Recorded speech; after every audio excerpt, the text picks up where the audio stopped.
Enemy Comics.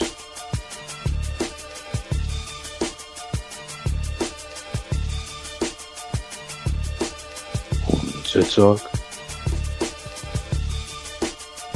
I was about to say, don't do that on TikTok, cause I just got a violation on there. You know that we can't speak the truth and stuff.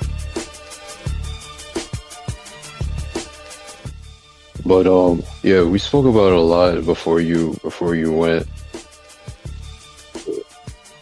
Um, but yeah, man, it's everybody has their opinion as far as voting goes and whatever. Personally, I don't vote and stuff, but because I address a lot of what Democrats do and liberals, and if I address that, then people is gonna automatically assume that I'm Republican, which I'm not.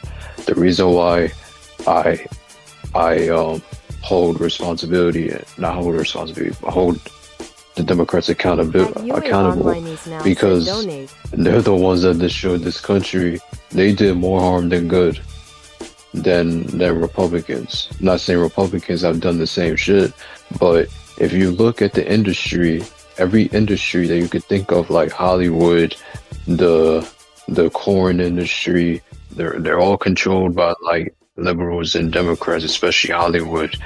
And I'm about to drop some truth that nobody knows about because I remember I spoke about it. I spoke about it with a few people in this Discord. I'm not going to say their names. What's the name of that show? The 70s and 88 show, the one with Mila Kunis. That 70s show? Yeah, the 70s show, that's what it's called? Yeah. Okay, so I was mistaken, but thanks for correcting me. So this is what people don't know, right? What you guys, well, first off, let me ask you a question. You ever watched that show? What about, yeah. All right, you was a kid, so like, you're good, right? Yeah. In that sense. Now you're probably wondering what the hell am I talking about when I said that you're good.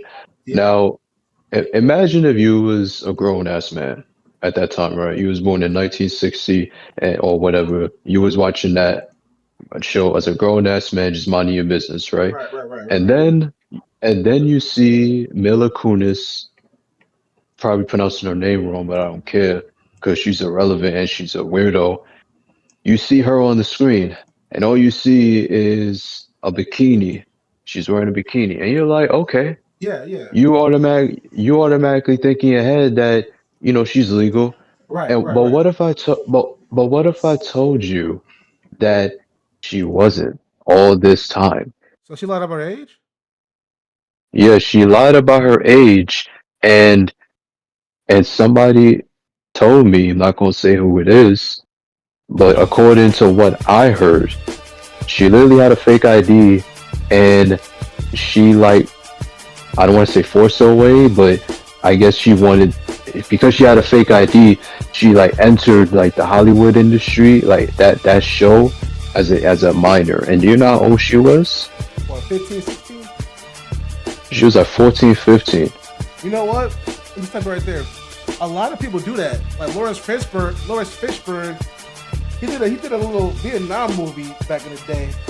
Like, you had to be 18 to go overseas to do those type of movies. He was really, in reality, he said he was 18, he was really 15, 16. Also, there's a P-star who did the same thing. I forgot the name of Shorty.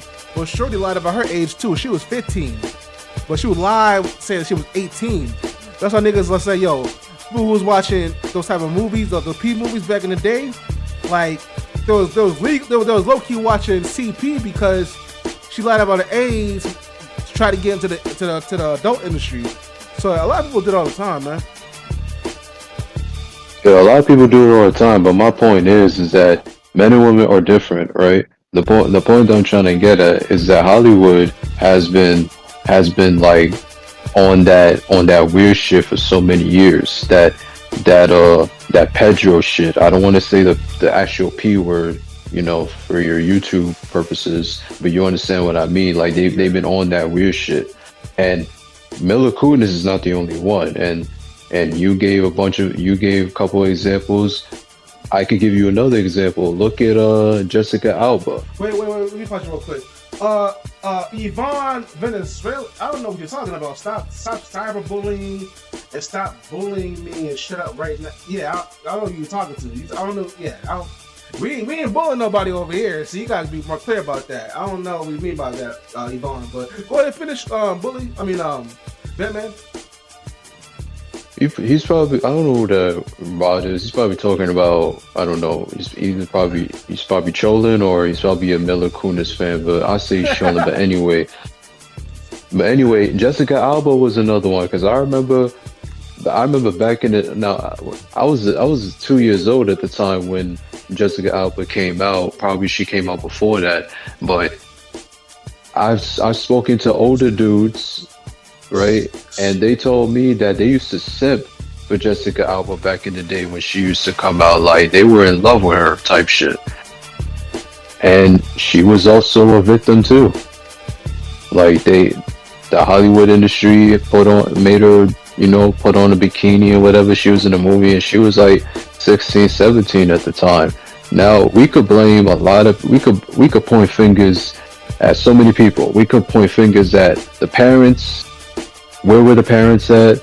But in reality, we need to blame it on Hollywood, because Hollywood, like I said, they're responsible for the weird shit that they have done. Yeah, shout out to Mary. Mary Ooze 8PF. Yeah, shout out to you, Mary. Go ahead and finish. Yeah, but that's why I call it Holly. That's why they call it Holly weird, man. And I mean, and look at Tiny Lister. Rest in peace to him. Tiny Lister, like he was black. I think it was blackballed from Hollywood because he refused to put on a dress and whatever. Yeah. Because here's the thing: if you don't do what they tell you to do, then they're just gonna kick you out of the Hollywood industry. If you don't give in to their weird ritualistic, pathetic shit that they do, then you ain't gonna get no money and everything. If you don't sell your soul, then they just gonna get rid of you. Yeah, man. A lot of niggas be wearing that dress though, low key. Like Kevin Hart was talking about, I would never wear a dress because it's bad for my brand, and I'm buried in a dress. And years later, the dude was wearing the dress for SNL. You know what I'm saying? So I don't really believe when niggas say that shit. I think Dave Chappelle was wearing a dress in one of these movies years back in that Robin Hood movie.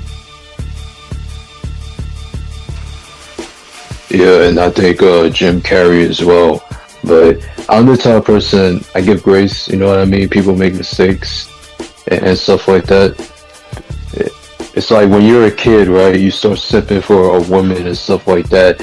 But when you get older, you start to become wise. You don't chase women. You don't let lust get to you. That's what I mean. And Anthony Mackie, Captain America, did the same thing, because this man went on a podcast talked about masculinity and stuff like that. How men are like, there's no fathers in the household and stuff like that. Guys are soft. But this guy is over here selling his soul, and he was kissing another man in a movie. You know what? And the reason for that is because there was another interview how he complained how he was like a B or C list actor, and he was complaining why all these actors are getting paid the big bucks, and he understand why, because he understood that he had to sell his soul, and that's exactly what he did. That's why he kissed the man. But this is the dude that's talking about masculinity and stuff like that. This is the reason why I don't take these people on the internet, like these podcasters, serious when they talk about masculinity and shit like that. Speaking of that, look at that beta cuck Adam 22. Yeah, but you know what? Like, people like Adam 22, I don't take them dudes like that serious though.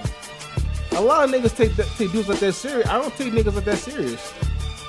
Like dudes like that who box for fun. Me personally, and me, you got a problem, right?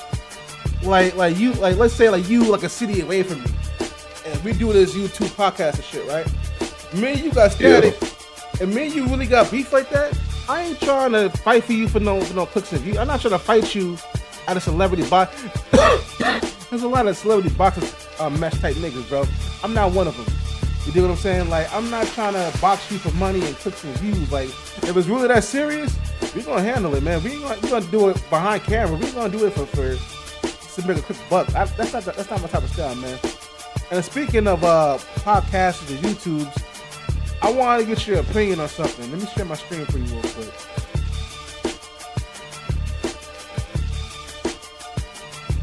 All right, you see my YouTube? I see it. I want to get your opinion on something real quick, right?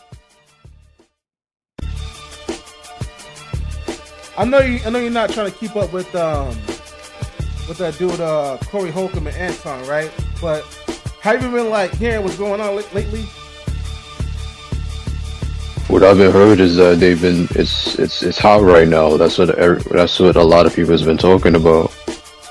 I want you to opinion on something. I'm not gonna find the original clip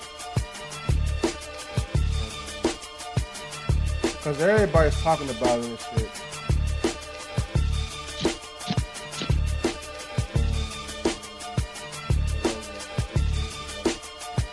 Dude, it's like a lot of niggas is talking about this shit.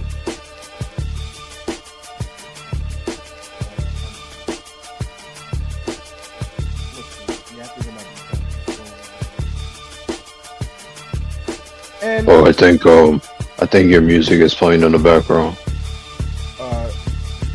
I'll turn a little bit. Is that better? Yeah. Because that's all he did was yap. Let's see. I can fast forward to But he had the whole place set up, man. I was like, okay. Up and Phil no. You saw them get out the car, right? Yeah, it was. try to fast forward to this fuck nigga shit. There we go, right here. This man said, now listen, I'm gonna give you a quick little rundown. So pretty much, I already showed you the video from last time, right? Dude, Anton and him was on the podcast, right? And they had a little back and forth. The dude got into his face or whatever. After that show, so apparently, Corey Holcomb does this show every Tuesday. I didn't know it because I'm not really a fan of his content, whatever, right? But dude did a Tuesday show, right? So while Anton was talking, showboating about what happened on the show, how he allegedly punked Corey, he was on a little tour on the internet, whatever.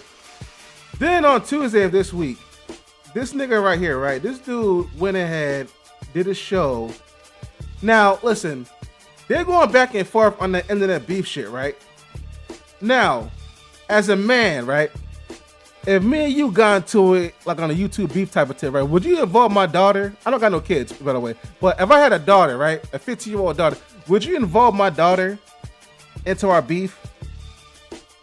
Hell no, because you fucking with family and nobody messes with family. All right, watch this. Watch this. Ain't got no children out of wedlock. Hold on. Nigga, that's the broad. I was told. Y'all can get the broad off. That's his daughter. Watch this. This man said he ain't got no children out of wedlock. Nigga, That's Cool Don't- Mo daughter. that's who? Not Cool Mo D, Cool Mo daughter. Now listen, I love Craig Smith. He's a funny guy, right? But I lost respect for this nigga Craig Smith. And but most of all, I lost respect for this nigga Corey. And this is why. That's the Arab. Now this is Anton's daughter, by the way. 15 years old, had nothing to do with nothing, and watch what the nigga does, man. There, nigga. Look, Go nigga, let me tell you downtown. something. Don't make no more kids, nigga. That bitch gonna be buying pussy like you after a while. If you don't know, All right, bro. Nigga, No. don't ever- You know what? Okay, I normally don't get pissed off, right? Because I stay cool, but when you call a 15-year-old girl a bitch, like, all I'm gonna say is, man, back in the 90s and 80s or 2000s, you did that shit, your ass would have got dealt with. But this nigga, And I ain't 57 talking though. about. He's 57. And I ain't so he talking did that. about. Yeah, and I ain't talking about shooting, whatever. I'm not like these YNs that will respond with fists. I'm talking about fist. Like you over here talking about somebody's kid, bro, and she's 15, and this man Craig Smith talking about she looks like Kumo D's daughter. Like how would you know what? Like Kumo D don't even have kids, bro. And this how you know that these niggas on the internet, they love talking because they don't know what they're talking about. They're like CNN. It's fake news. Kumo D is wild, bro, and Kumo D is one of the greatest rappers in the 80s. One of the greatest, not the greatest. 57 and you talking like that? Are you serious? These are adult toddlers. Pathetic, man. All I'm gonna say is for Corey, he better watch his back. That's all I gotta say. He better watch his back. Yeah, this is like, and you know what's crazy? A lot of people hate Anton so much that they disregard logic and morals. So pretty much a lot of niggas is giving Corey a hallway pass for dissing this nigga Anton's daughter, all because Anton doesn't agree with most of the woke liberal talk that a lot of black folks have on YouTube. You dig what I'm saying? So a lot of people is giving Corey kudos for doing this, which is crazy to me. I don't know what. Like I said, if me and you got to a little YouTube beef, I'm not gonna bring up your daughter, my nigga. That nigga Corey bringing up this nigga's wife and side mistresses and shit like that. I mean, that's low in itself. But bro, like, why you bringing the nigga's daughter to this shit? And then Corey said, "I'm a dirt bag, I get it, but yeah, bring up the nigga daughter.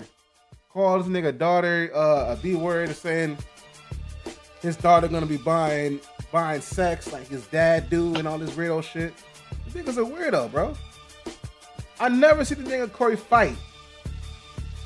Now Anton, I never see Anton fight, so I'm not on either one side. But it's like, bro, like, what are we really doing? All it is just clicks and whatever, and you said this before about Corey Holcomb's fans. They encourage this. These are the same fans that when Max B got out, they tried to get him back inside the prison because of the whole alleged Max B sent his goons to Ja Rule, which is fake. These are the same niggas, and this is why I call crab in the bucket mentality.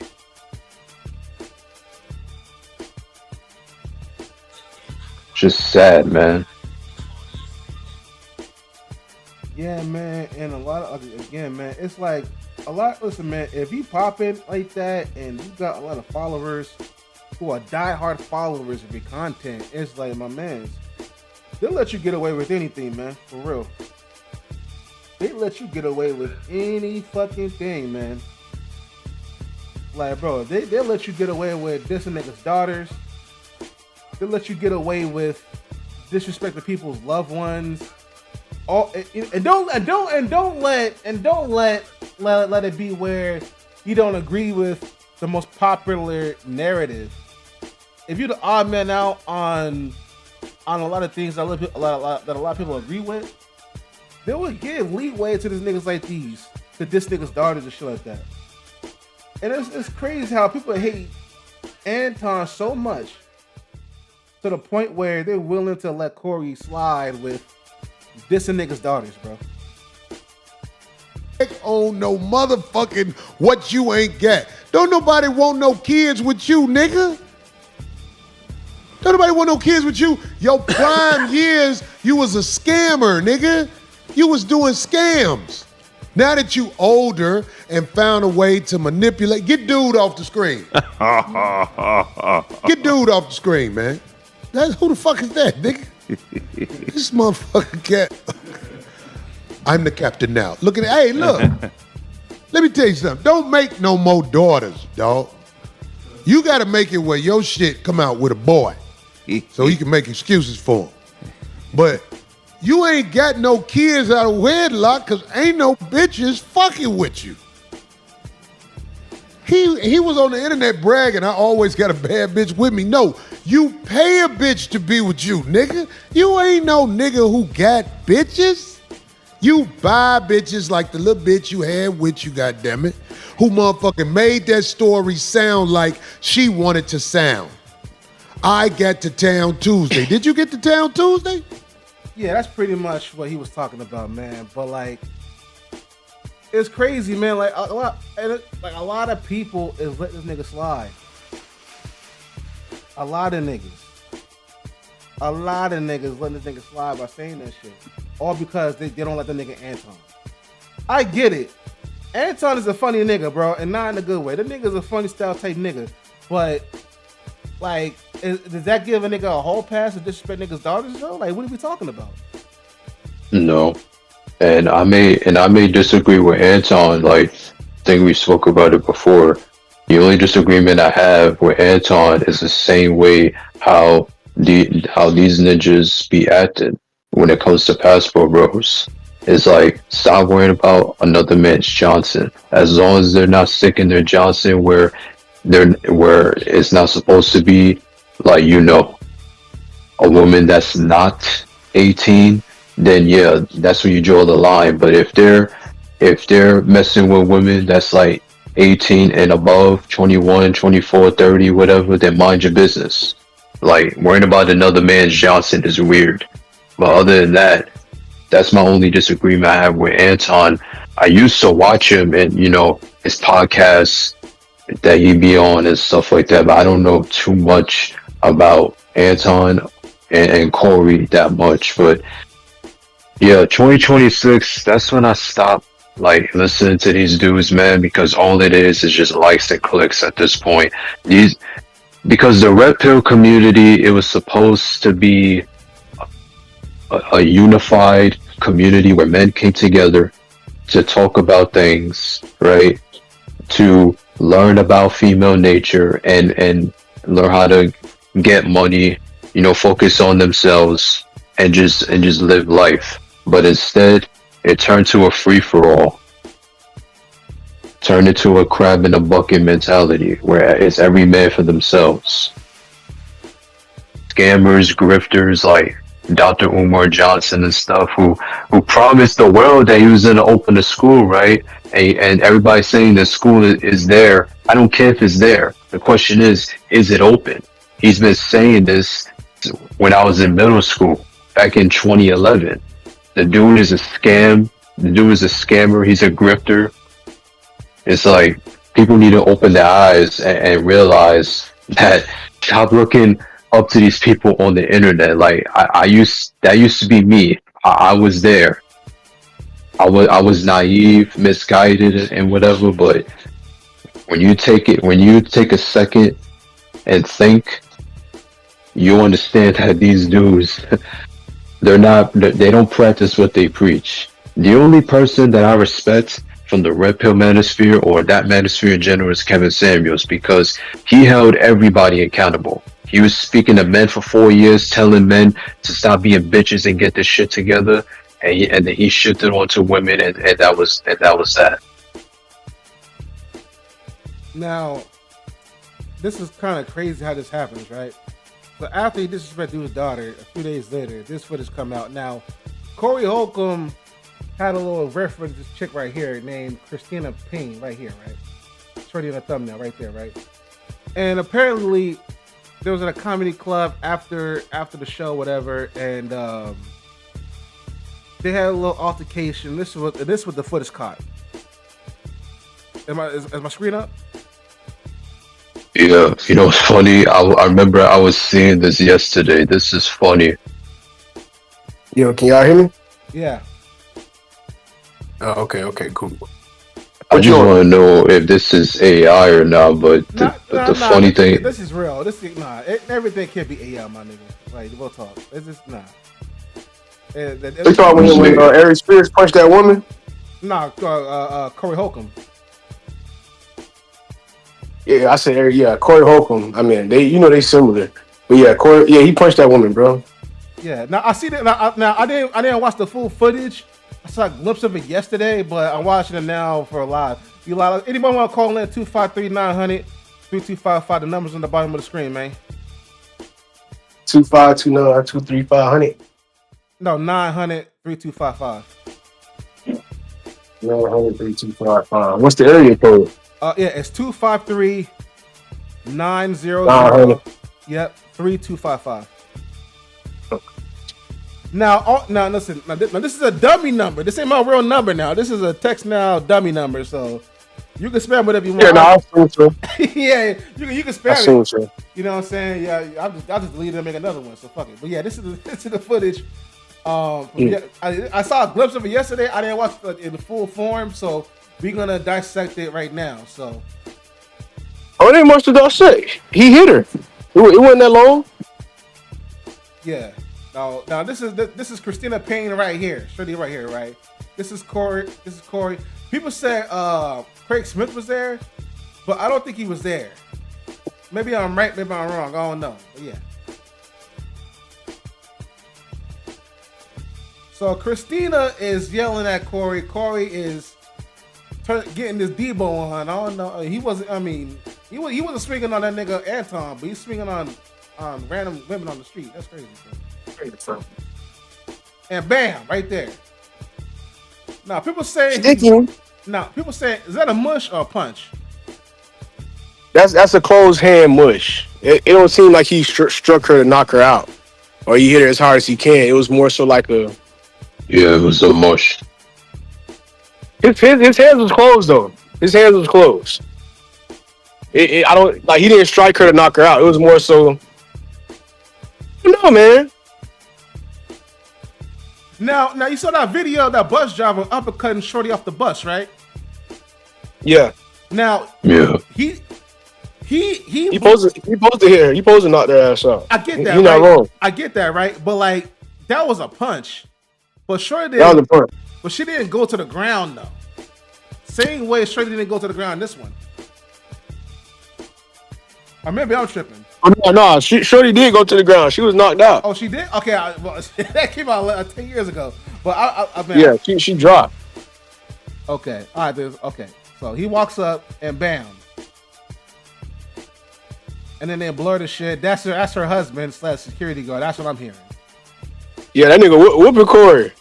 Hey. That nigga whooping Corey.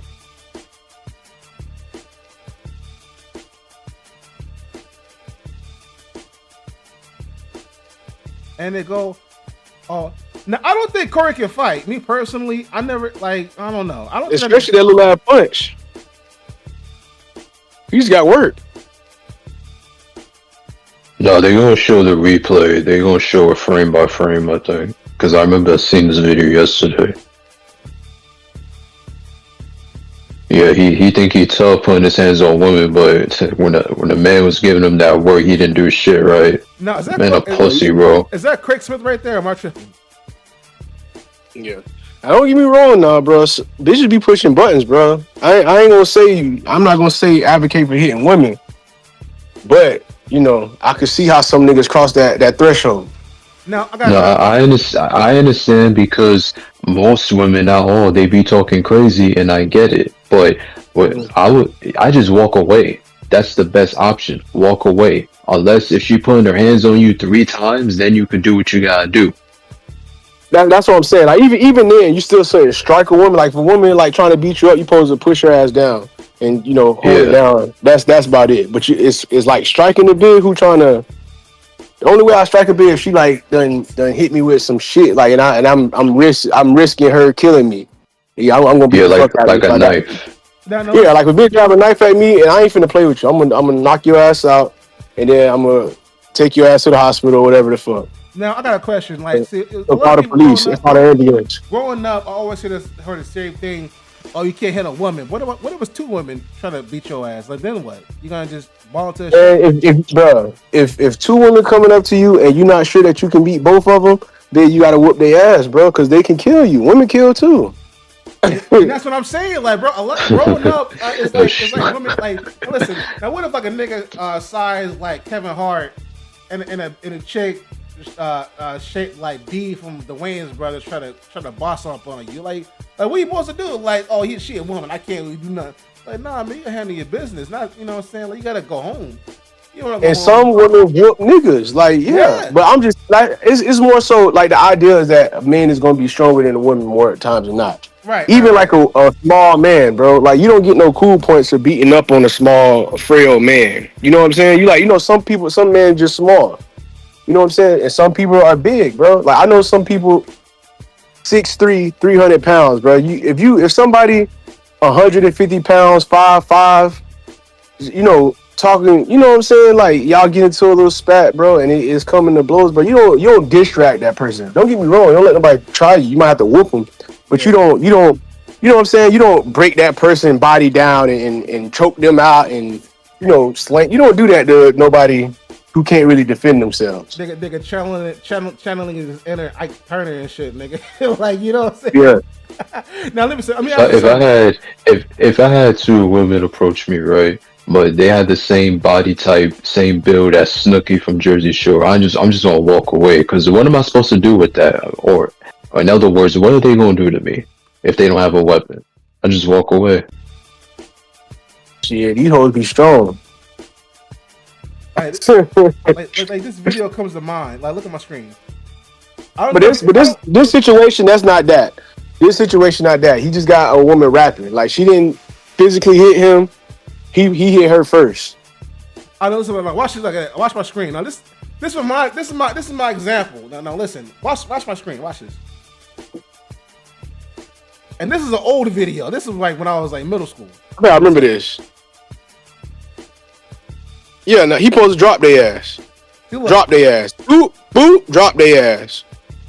He not wrong, bro. Drop their ass. Get y'all ass back. Well, that's a little extra, bro. I know what I'm saying. Like, well, wait a minute. That's a tad bit extra. Okay. Once they're down, I'm not gonna keep whack-a-moling. That's crazy. Hey, bro. I'm at my job, bro. I ain't fucking with y'all. Y'all got an attitude. Who the fuck are you to come behind the fucking McDonald's counter? Bitch, your ass supposed to come here and get burgers and fries. Like, you don't have no authority in here. Get your ass back. And like, yeah, bro. Get your ass back. I'm mad at him, bro. I don't know what they got in their pockets. Fuck that, man. Bop. I'm not mad at him, bro. And he went to jail. I ain't gonna act like I am. I'm not mad at him. Get y'all ass back. now listen. Now, B-Sig. I'm listening. I want to get your opinion on this real quick, right? Let me see if we get back to that video I was just on. Damn, my YouTube, man. I'm all over the damn world and shit. Oh, you talking about when Corey Holcomb disrespect Anton Daniels' 15-year-old daughter? Yeah. If I say this, man, I have to say, I don't say it again. Bro, why is not giving he called his daughter ugly? Yeah. You don't have no more kids like that. That's low, bro. That's low action. And you know what's crazy? That's what I said. That's what I said too. Yeah. A lot of people hate. I'm saying this. A lot of people hate Anton so much until they disregard morals and logic. They hate the nigga so much. He's such a COON. He's such a Uncle T. All this, all that, and like. Was he Republican or something? Yeah, he says he's a Christian, but I mean, he is a Republican. He says he's a Christian first. He's not black first. If you're a Christian, then you should be Republican. I don't know. That's yes, very much so. I mean, I'm not saying you're wrong. It depends. I'm not saying you're wrong, but there's a lot of Christian. If you go to a black church today, it's more Democratic people in there than Republican. That's not true anymore. Yeah. That's not true. No. It depends. It depends on the state, B6. Because I live in New York. This is a blue state, full of Democrats, full of libs, full of liberals, and I know people in our family that are Christian. Yeah. Don't get me wrong, bro. I travel. I know what it look like outside of Florida. Florida, where I live in South Florida, all three counties, they primarily vote Democrat, but the rest of the state, the rest of the state votes. Really was dissing you. Votes red. Can't put you out front. Right. Hold on. Pause real quick. So there's a lot of people. Like a lot of people don't know, but I had both my great grandparents, well, great grandmothers. Like I had my great grandmother and my great grandmother. They were Republican, brother. You know what I'm saying? A lot of them voted Republican. We only went Democrat in the 60s. Historically, black people were Republican people. You get what I'm saying? Yeah. And we all, even through those times where we voted Democrat, we had conservative views. Most black people in general, I'm not talking about everybody, but in general, black people have Christian conservative viewpoints. But we've been voting against that because we've been assuming a lot of our culture, I'm talking in general, a lot of our culture been assuming that the Democrats are more so on our side. But as of lately, the last 2 or 3 elections, a lot of black people and don't feel the same way. A lot of people are questioning how the Democrats, we've been voting for them for so long, but they really haven't done anything, and they don't agree with what the Democrats are advocating for. You know what I'm saying? It's just not in the media. It's not popular because it's so much. What's the word I'm looking for? Cancel culture that people, black people, are afraid to say, "Hey, I believe in this," out of fear that we're going to be demonized by the left. Well, I mean, or be told things like, "Oh, we're not black if we don't vote for Joe Biden." my thing is this though, right? I say this, right? I'm from Washington State. Mm-hmm. I drive by so many churches that got the rainbow flag in front. That doesn't tell me that's a Republican church, me personally. There's so many churches. That's not a Christian church neither. That's fugazi. Hey, how can you be a church if you got a rainbow flag? I ain't disagreeing. I'm not saying you're wrong. But what I'm saying is, so people who goes back to what I was saying. If you're a actual Christian and you're not making a mockery of the religion or a mockery of the faith, if you're a real Christian, then you should be a Republican because the left, the things that they advocate for are non-Christian. But you know what though? A lot of churches don't got that flag in front, but the preacher and the deacon, they're still smashing the congregation. They're still wearing Gucci, Louis, Fendi, Prada to the, you see that's to me that's a weak argument. That's a weak argument because there's mega church pastors who doing that, but the average, if you go to if you pick 10 churches out of your city, go to 10 different churches, there may be one asshole, but at least I'm gonna give you 2. There might be 2 assholes, but there's 8, more than likely 8 to 7 preachers doing the right thing and not taking advantage of their people. We can't alienate a whole faith and a whole way that we've been doing things because of 2 bad apples. Well, okay. That's the whole thing with propaganda. They take one example and make changes in laws based on one example that doesn't account for the whole population. Okay, I get what you get. What I'm saying? One person. We had one asshole want to go blow up a city or whatever, blow up 9/11. Now anybody who walks into the plane now, you got to get checked by TSA and all of this, which wasn't the case before because of one group of people. I get what you're saying. I'm not giving no pushback. Like, what you're saying is right. All I'm saying is, like, okay, for example, I never been to the South, but my mom was born and raised in Macon, Georgia. My dad is from Oklahoma. Oh, you might be my cousin. That's when my parents, my great grandma was born. Okay. You might be cousins for real. You know who else from Macon, Georgia? Who? Goddamn James Brown. My grandma knew James Brown when they were children. Okay, all right. Shit, small world. You know what I'm saying? But what I'm saying is this though. Like, again, I'm not saying every church is like this, but like every time it's like the census is like not all, but a large number of these churches. A lot of deacons, a lot of preachers, they're doing, again, they smashing the congregation. They wearing the Gucci and all that stuff. And it's to the point where it's like this, right? You saw the Drewski video, him doing a mockery, him floating in the air with the strings on his back and all that weirdo stuff, right? It's like the preachers who like push back on that, saying this is a mockery, this is blasphemy. They be the same ones wearing the same designer shit that Drewski was wearing in the mockery video. So that's what I'm seeing. Again, I'm not saying it's like the majority, but it's like a lot of people saying the same thing. They don't go to church because of those reasons.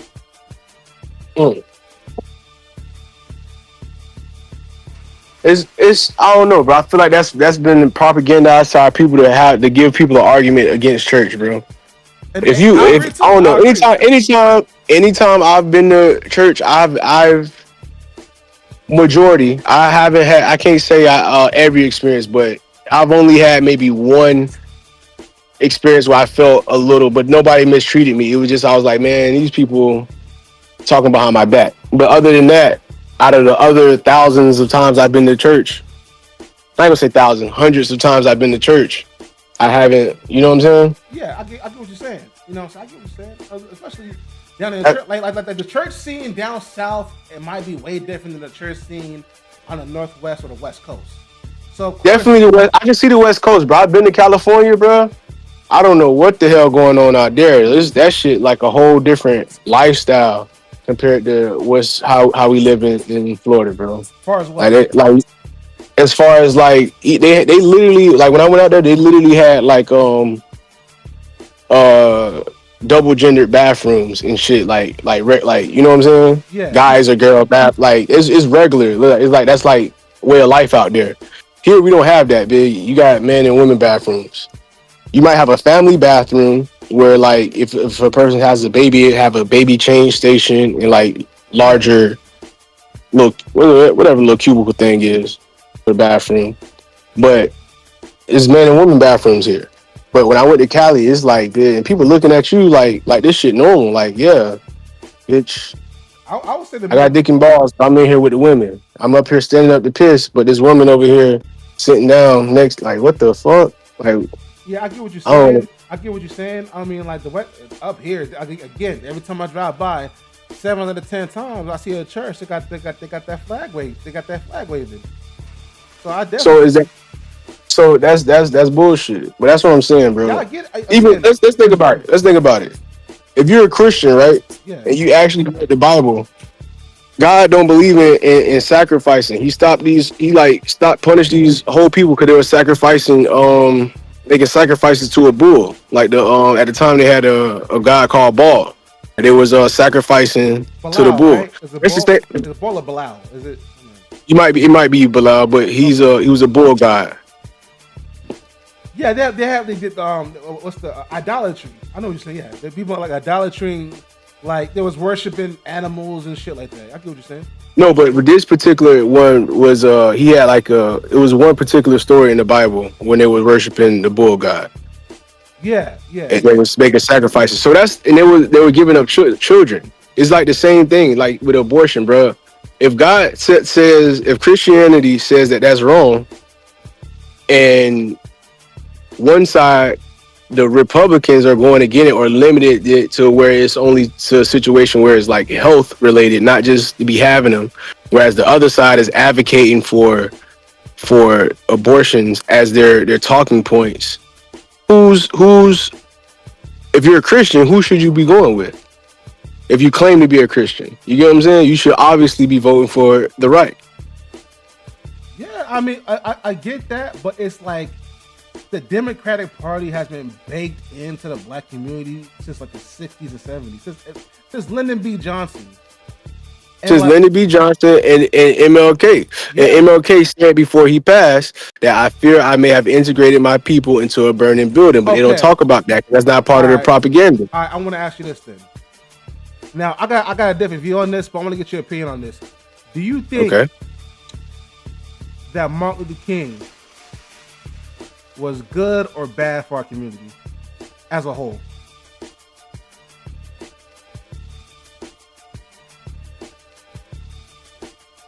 I'm going to say good. I'm going to say in general. I'm 60-40 on that. Good. I'm 60-40 on that. Yeah. So if you put, like you said, I agree with maybe 65-35, maybe 70-30. I'm more good than bad. I fear that if a person do their research and they're not taking a propagandized version and they actually know what he did and know what what he was trying to do, then it's positive. But if you're just taking like,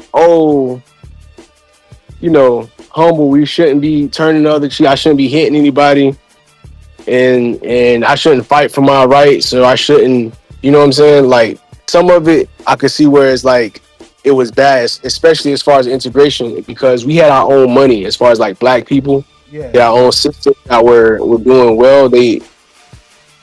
So just to be clear and not to drag on, but maybe like 70-30. Some things I think weren't beneficial, but majority I would say yeah. Well, I'm gonna say the 60-40 only because it is like on one side I feel as though I agree. If you say 60-40, I'm not mad at that. I'm saying 60-40 because on one hand, I thank the Lord every day that I can walk into a Walmart without getting spit in the face without getting a German Shepherd biting my ass and getting hosed down by fucking water hoses and shit like that. I'm glad that I can go to. I got the right to go to any school I want within reason. Now, honestly, there's some schools out there in California that's Mexican, that's like predominantly Hispanic, and they running niggas out the school. That's how bad it is. Same thing in some certain areas in Mississippi and the South, whatever. But for the most part, you can go to any school freely. You got so like, dude, I can get a loan if my credit is good right now. If I have good credit, bro, I'm telling you, I will be starting businesses more than what I got right now. Like, if we can get loans and shit like that. So I'm glad that we live in a society where I don't have to worry about being on the wrong side of town at the wrong time. I'm getting lynched and shit. Like, that still goes on today. But I mean, that's in certain areas, like certain small areas, to the point where you must be looking for that type of nonsense if you in those type of areas.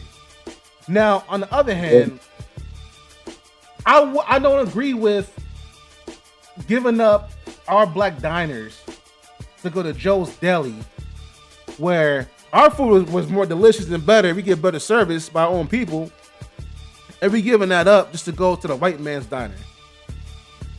And that's where I'm like, okay, why are we canceling these black businesses in order to go to Joe's Deli? Well, it wasn't that we canceled it. It's just that we wanted to have the ability to go there.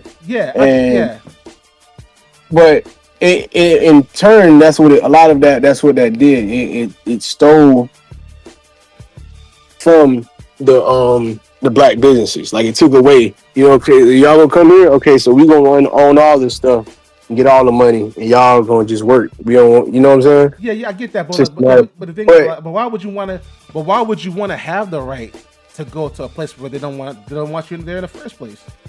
That's my thing. I get that. You gotta also remember, at the time, a lot of people felt the same way you feel. A lot of people disagree with Martin Luther King. They don't say that. They make it seem like at the time that everybody was in agreement. No, a lot of people disagree with Martin Luther King. You know what I'm saying? But propaganda make it seem like it wasn't that way.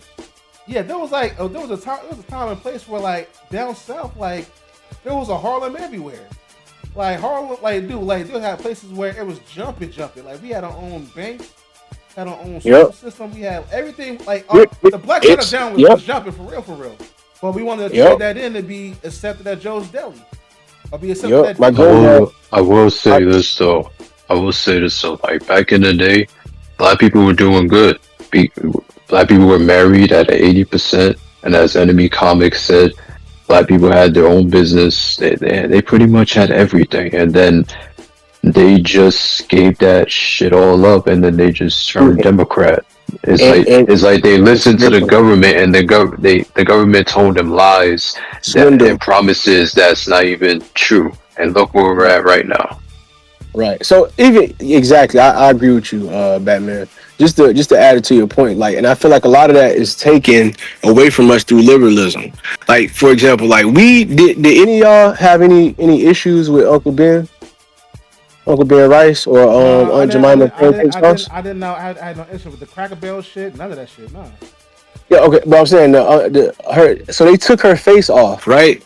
Right. And so now that representation is gone. We were okay with Aunt Jemima.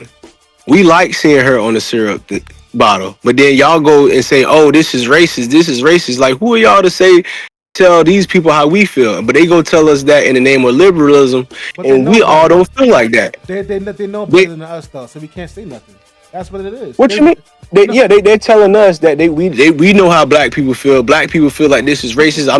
Look, you guys, this is racist. So we're gonna take her off the thing. When, nigga, I missed the Aunt Jemima picture on the bottle. Yeah, the same thing that they did with what was it? The Indian Red Chiefs. The Rosh. Yeah, they took that shit down. Oh, this is racist tourists, Native Americans. Like, what? Yeah, or the Washington Redskins. Yeah, that's what I meant. Yeah, that shit. Yeah. Nigga, you don't know football teams? What the fuck? I don't know. The Indian. This nigga said the Indian red cheese. Who the hell? I was wondering. Listen, man, I watch boxing and MMA more than the ball focus sports. No, it's the Kansas City Chiefs. Whatever it is. No, he talking about the Washington Redskins because you know they from the Redskins to the Commanders. Wait. What's that baseball team with the red Indian face with the feather? Those are the Indians, but they haven't changed them yet. I thought they did already. They're the Cleveland Indians, if I'm not mistaken. Oh, I thought they changed it already. I'm tripping. No, you're good. You're good. We're just correcting you. The mascot that look like Lloyd, the singer. Yeah, he's still there. They didn't change his. Really? I thought they changed it already. That's crazy. Yeah, he do look like Lloyd. That's funny. That nigga look like Lloyd. That's crazy. No, but what I'm saying is this though. She's Wahoo. What I'm saying is this though. Like, I mean, again, me personally, I think. Oh, maybe they did. It's looking like they say Cleveland Guardians. See, I told you. Yep, they call it Cleveland Guardians. You're right. I be knowing. But what I'm saying is this though. Like, I feel as though the whole. That's some bullshit, bro. Who was offended? Again. Yeah, they weren't offended. They liked it. Yeah, they know better than us. You can't be sick. They know better. They know better than us. They try the liberals. Yeah, they know better. They all knowing. They're all good with faith and all good knowing. What I'm saying is this though, right? I feel as though the civil rights movement happened not because of racism. It was because our black dollar was circulating in the neighborhood so much.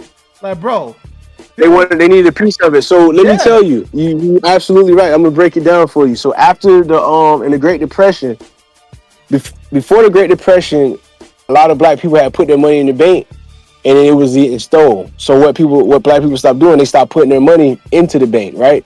So when the Great Depression happened, the money that white people had in the banks, they were lost, but black people didn't take the loss because their money wasn't in the banks. You know what I'm saying? Yeah. So that's why their companies and their businesses were still flowing during the Great Depression. Right. And so when that was happening, that's when they started bombing and doing all this other stuff. And if you look at even if you go back to like Cadillac, when Cadillacs were being created, black people made Cadillac popular because they were the ones that had the money to buy cars. Yeah. And you gotta think, people back in the day, they didn't have to go to college to get a degree. They went to Detroit. They went to General GM. Exactly. But what I'm saying is, with the government understanding that, that's when you start having all these city bombings and all this, like, them start doing all this nasty stuff to these people because they wanted the funds, they wanted the money out of these places. Yeah. They wanted the business. I put it to you like this, right? The same reason they gave women a right to vote and work, because it was only taxing the husbands. I was like, well, why are we taxing? We need to tax these wives too. Get them out there working. Same thing with gay marriage. Same thing with gay marriage. Hey, we get money off these heterosexual divorces. Let's get some more money. Let's add some homosexual divorces as well. You know what I'm saying? Like, bro, same thing with weed. Same thing with weed. They pushing that, and there's no offense to anybody who's homosexual. I don't mislike or dislike anybody who's homosexual. What I dislike is our government passing it on agendaly. Pushing it onto us as propaganda for their influence and not wanting people to have control and separating the family so that they can have more influence. That's what I don't like. It's not that, if a person that's who they are, that's fine. But I'm as an educator, bro, I've seen classes go from like, okay, there's 2 kids that's curious to literally at the peak of this, like, homosexual propaganda, literally like half of my students were talking about they were gay and all of this. And I bet you they don't even know what that really means. They don't. It's just that they see it on TV every day, and the TV is telling them that it's right. But my thing is this though, like, I feel as though like it's all money at the end of the day. Whatever was illegal or morally wrong back in the day, but is accepted now, it has to be money involved. Like I said, heterosexual divorces, that's good, but let's add in some homosexual divorces as well too. It's not. I don't think it's about the divorce number, because that's not like nothing that they recoup, and that's probably going to the other party. But what it does happen is there's no family situation. Let me think about this for a second, bro. If you say there's a family, say you got your mom at the house, your dad at the house, your siblings, you know your grandparents very well. It's a family orientation. Let's say, you know, a grandkid goes missing, right? And there's a structure at that home. If a grandkid goes missing, this family gonna get on and find out what happened to their kid. They're not just gonna, it's not just gonna be swept under the rug, right? Right, yeah. But if there's like not a unit at the house, there's no father at the house. It's a single parent. Mom got to work all these jobs. She got 4 or 5 kids she got to deal with. She don't really have a relationship with her mom and her dad because there wasn't a family structure there. That kid goes missing. It's less that she can do, and there's less motion that's going to happen as a unit, as a family orientation, because it's just there's no power structure there. You get what I'm saying? Yeah. That's the intention. Or if I want to influence these kids, say there's a family structure at the house, right? Mom, dad has a dad. You know what I'm saying? He knows his dad. There's a family. He has brothers. They all, there's a structure. And say the kid comes home with teaching some bullshit, right? And I see this that they're teaching my child is there's going to be a unit. Nah, we're not teaching this to my kid. What's going on? Hell no. What is this? Versus where there's a kid is adopted or a kid is a step kid, and there's a blended family, 2 families that came to, you know what I'm saying? There's 2 women together. They have their kids from previous relationships, and it's, Yeah, let me ask you it's this. different. You know what I'm saying? There's a different Yeah, let me ask you this. family structure and influence that they can have. Let me ask you this, B-Sig. I know you're a teacher and everything, right? Do you feel as though a lot of kids are pushing back on that narrative or pushing back on that agenda? Like in schools? They're not? Because at this point, they don't know life without it. This has been going on since like 2012, 2013. Because like my You know what I'm nephew, saying? because my nephew, for example, I remember him telling his mom or his parents, whatever, like, I don't feel comfortable with this flag up in my classroom. There's a lot With the rainbow flag? Yeah, I seen videos of kids saying, "Yo, this is we don't want this in our school." Like the kid now, Maybe as of recently, like in the last 2 years, I feel like a lot of people becoming more boisterous about what they see. Even though if you watch TV, the TV will tell you that the other side is winning. But if you have actual conversations with people, most people that I've talked to are having these conversations that we're having. You get what I'm saying? Yeah. There's a few people who, even if they are on the left, they agree with these points. They just don't like Trump. Most people who are on the left or who are sensical, they still agree with these points that we don't need, no offense to anybody, but homosexuality promoted in our schools, abortion are promoted in our schools. We don't agree with that. You know what I'm saying? We don't agree with so many, again, no offense to anybody, but we don't agree with allowing immigrants to freely come into our country, not without, due process. You know what I'm saying? Yeah. Now speaking of, it's like Matt Walsh, that whole "what is a woman," right? You have so many like homosexuals that can't even answer the question. And then recently I did a video on TikTok, right? On Dr. Verma was asked the question 20, if not 50 times, can a man get pregnant? And she cannot answer the question to save her life. And she is a doctor, remind you, she's a doctor. And you have people saying the reason why she don't want to answer the question because she don't want to offend the rainbow community or whatever. In my opinion, I don't care. She's getting paid, and also she's one. She don't want to offend them, and somebody's paying her. Somebody is in her pocket, in her bank account, dropping money for her to advocate these ideas as a leading doctor or a leading scientist.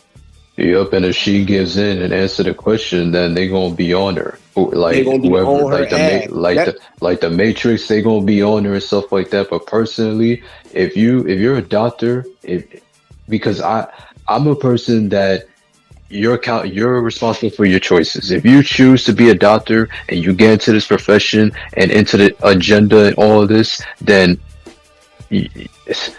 whatever comes, whatever happens, like you have to deal with it. The same reason. Which leads me. Yeah, I don't know if you guys ever heard this dude named what's that black dude? What's that black dude? That smart black dude, guy. no, the new dude on the Joe Budden podcast. I forgot the nigga name.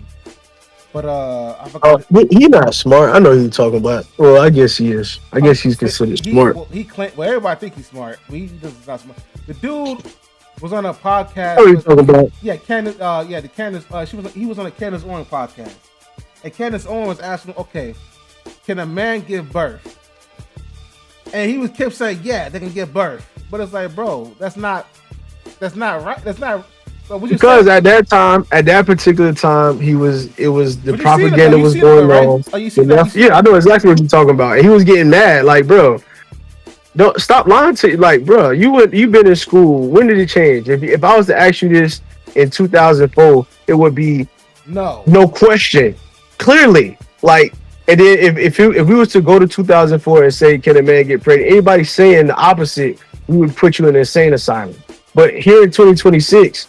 Is what? Like what are we doing, bro? Like what are we doing? Like that whole we should, this is something that we shouldn't even be arguing. We shouldn't even be having this discussion. Like, but we all know the answer. The answer is a no. Men cannot get pregnant because if that was the case, how many men for years has been incarcerated in jail for life has been getting fucked in the ass? But you never heard anybody say, "Oh, that guy's pregnant." Bad man, we on YouTube now. We gotta Daffy Duck this. We gotta Mickey Mouse this. You know what I'm saying? My fault. No, you cool. Hey, cool. Nah, I get what you said, bro. Ain't no two niggas ever got together and produced a child. Yeah. It don't work like that, bro. Ain't no nigga ever. No nigga with an X and a Y chromosome ever produced a goddamn egg. Not one. It got to the point where like people are banning. You watch that show Bill Nye the Science Guy? Mm-hmm. They blocked a certain episode where Bill Nye the Science Guy did a segment on XY and XX chromosomes. To the point where like they're banning like scientific science. Yeah, they're banning science. They like fuck reality. Yeah, that's great. But be sick. I want to get your thoughts on this real quick, right? If you take a look at my screen, I don't know if you're keeping up with the Black Panthers, but there's a dude named Paul Love Song or Bird Song, whatever, right? Watch this. What that nigga ain't no fake ass Black Panther. He ain't no Black Panther for real. No ICE agent ever run up on me. I He's not a Black guarantee Panther, I put bro. a hole in their chest the size of a window. Safe line repair, safe line replace. That's what's gonna happen. They touch.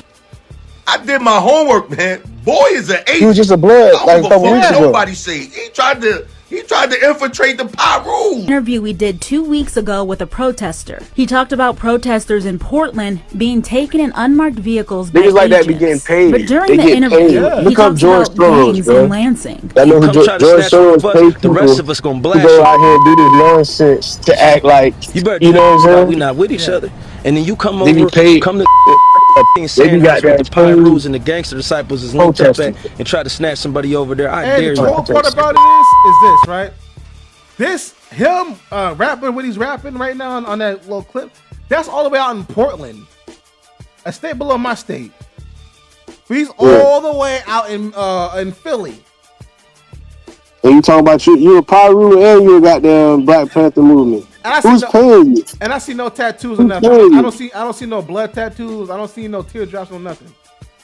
I see no tattoos. Like what everybody's saying, that dude is an agent. He probably infiltrated the Black Panther movement. He's the type of nigga that they sent to January 6th and then say Trump goddamn incited people to take over the Capitol. That's what they be doing, bro. Look up George Soros. Look up George Soros. Small. What's up? Who is that? Same nigga. Tell me what this track is all about. Yeah, look up George Soros, man. You know what? I know George Soros. Hold on. All right, so what he's a billionaire. He's what they call a social engineer. Y'all know what social engineer is? Yeah. A social if for those people who don't know, a social engineer is a person who try to construct ideas and propaganda to influence beliefs and ideas in a community or a society. So he been paying people, and that's why you see these protests in BNM. He's the one who financed Black Lives Matter. Okay, I get what you're saying. He financed a lot of these protests that happened. Remember, No King's Day and all that shit. Yeah. He's the one that's putting money and paying people to go out there and do this shit. Now, be sick. If you allow me to play devil's advocate real quick. Now, I'm not denying that this is. Yeah, go ahead. Okay, so listen. Now, this is a crazy thought, right? Mm-hmm. We know this nigga's an agent, but why make it so obvious to the point we know this nigga's an agent? Like, why? Like, we clear as day, we know this nigga used to work at Kmart somewhere and then got picked up. But like, it's so like, why are they making it so obvious and not really making it to the point where it's a 50-50? Maybe he is, maybe he's not. Why are they making it so obvious? It was working so well in 2020 and in 2019 and in 2012. It was working so well. They running the same thing, but they're not in power no more. You got somebody going against you. So they not as crisp with the shit, and on top of that, it's a code where they have to tell you the nonsense that they doing. It's just if you stupid enough to continue to believe that shit, it's more so on you. It's like, I'm telling you that this shit fucked up. They telling you that this shit fucked up. It's like what the Bible say. The Bible say for those who have eyes and ears to see, let them see. Well, those who have eyes to see, let them see, and those who have ears to hear, let them hear. Like, yeah, some people just dumb, bro. Like, you know what I'm saying? Like, I don't know what to tell you. B-Sig is right. The reason why they're making it obvious because they understand that a lot of people, including black people, I hate to say it to my own people, but the masses, I'll just say that word. Most of the masses are dumb as hell and they don't use the brain. They're so concrete on one thing, they don't go outside the box. Okay. So let me ask you guys this then. On a percentage level, right? What's the percentage you think that most people believe this nigga's an actual Black Panther? Probably like 50 to 60%. Get the fuck. Nah, I can't say 50%. I gotta say 80%. I would believe it because you wanna know why? Why? Because the Black Panther movement in the 60s, I mean today is not how it is in the 60s. You know what I mean? You didn't, because in the 60s you had a leader that was black. Now, me personally, I feel as though like after Malcolm and Martin was assassinated, I feel as though like that the Black Panther was a psyop. Me personally, because like Black Panther was not with Martin Luther King or Malcolm X. I know that, but what I'm saying is like same thing with the Crips and Bloods. I feel as though like all of that is like psyops.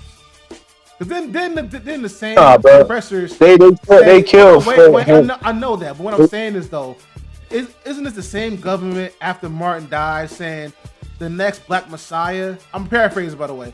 The next Black Messiah is going to be something that we created and give to you guys. Or am I tripping? They said like, bro, like I feel as though like I haven't heard that one. That's what I'm saying, like, bro. I feel as though like a lot of people. Like, bro, like if you watch movies like the Truman Show, all this. I watched the Truman Show. You don't know about Andrew Nicole, nigga? Andrew Nicole is the director.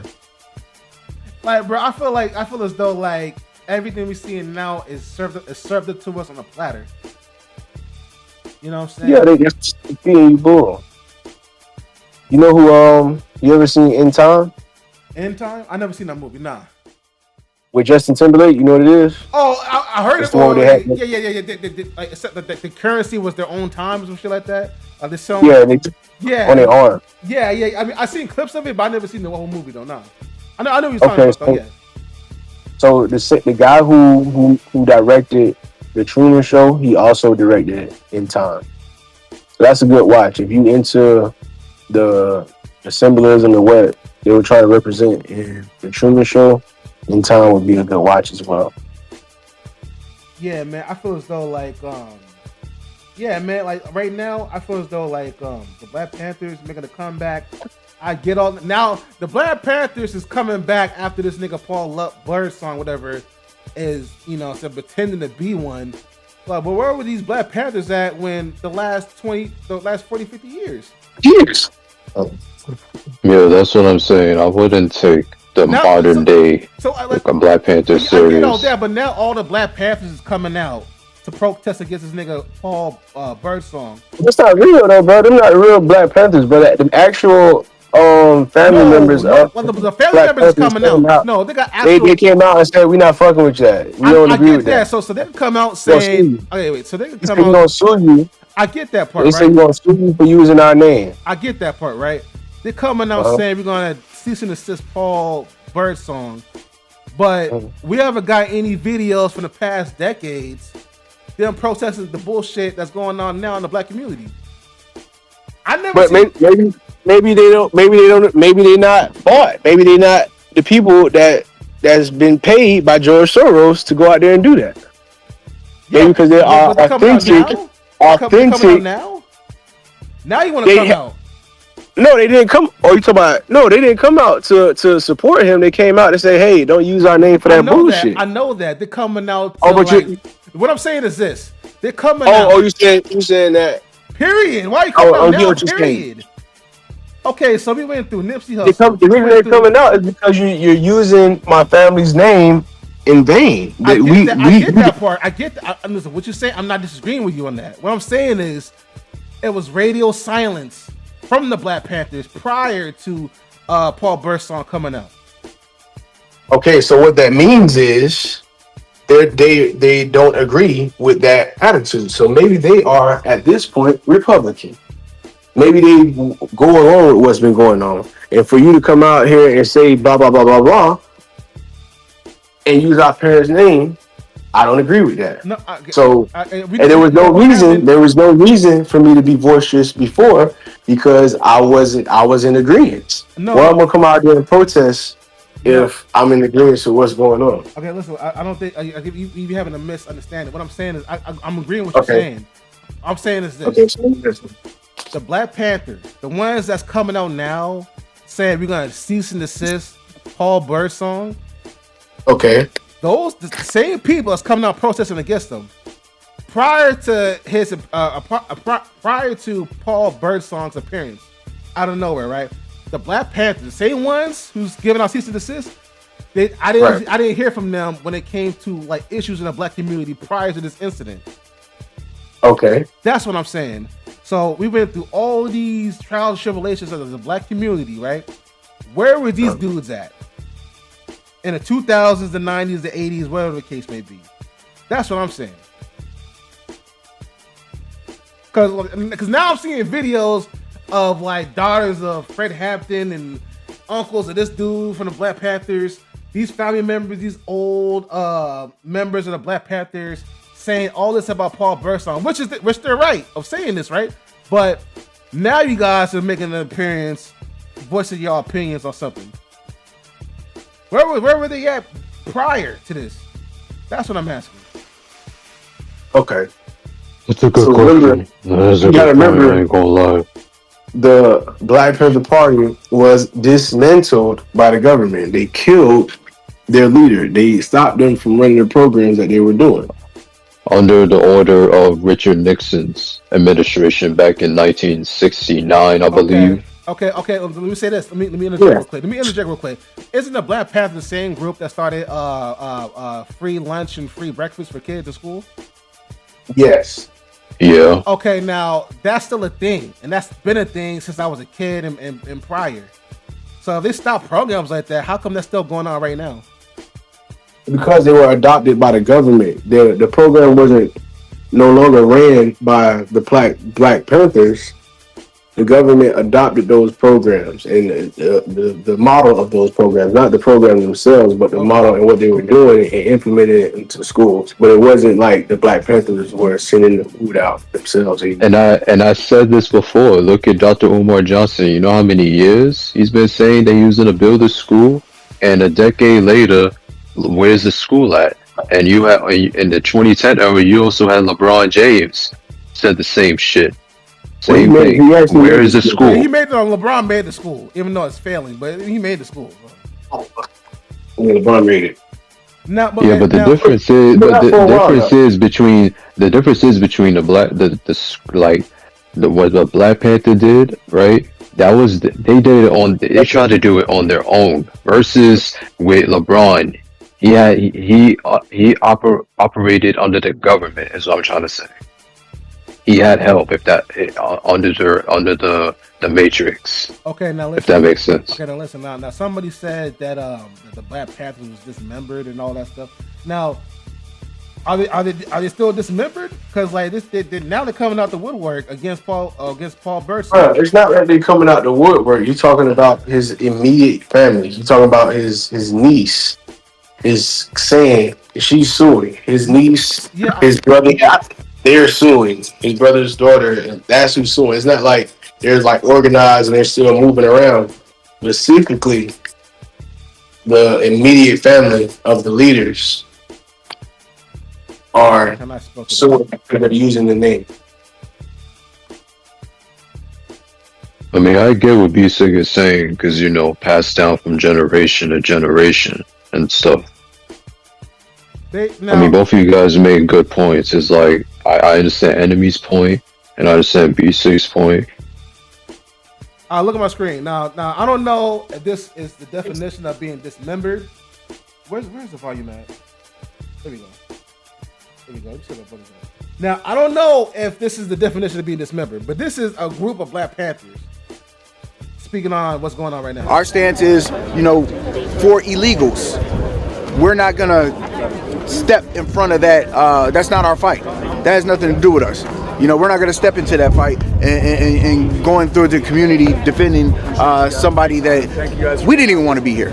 You know what I mean? We got brought over here. We didn't want to be here. And this is a problem we've had since our shackled feet have hit the soil. So we've always had the SWAT teams coming in our communities, doing whatever they're doing. And sometimes, yes, they do pick up the wrong people and things of that nature. This is the same situation. It's just got a different name. It's a raid.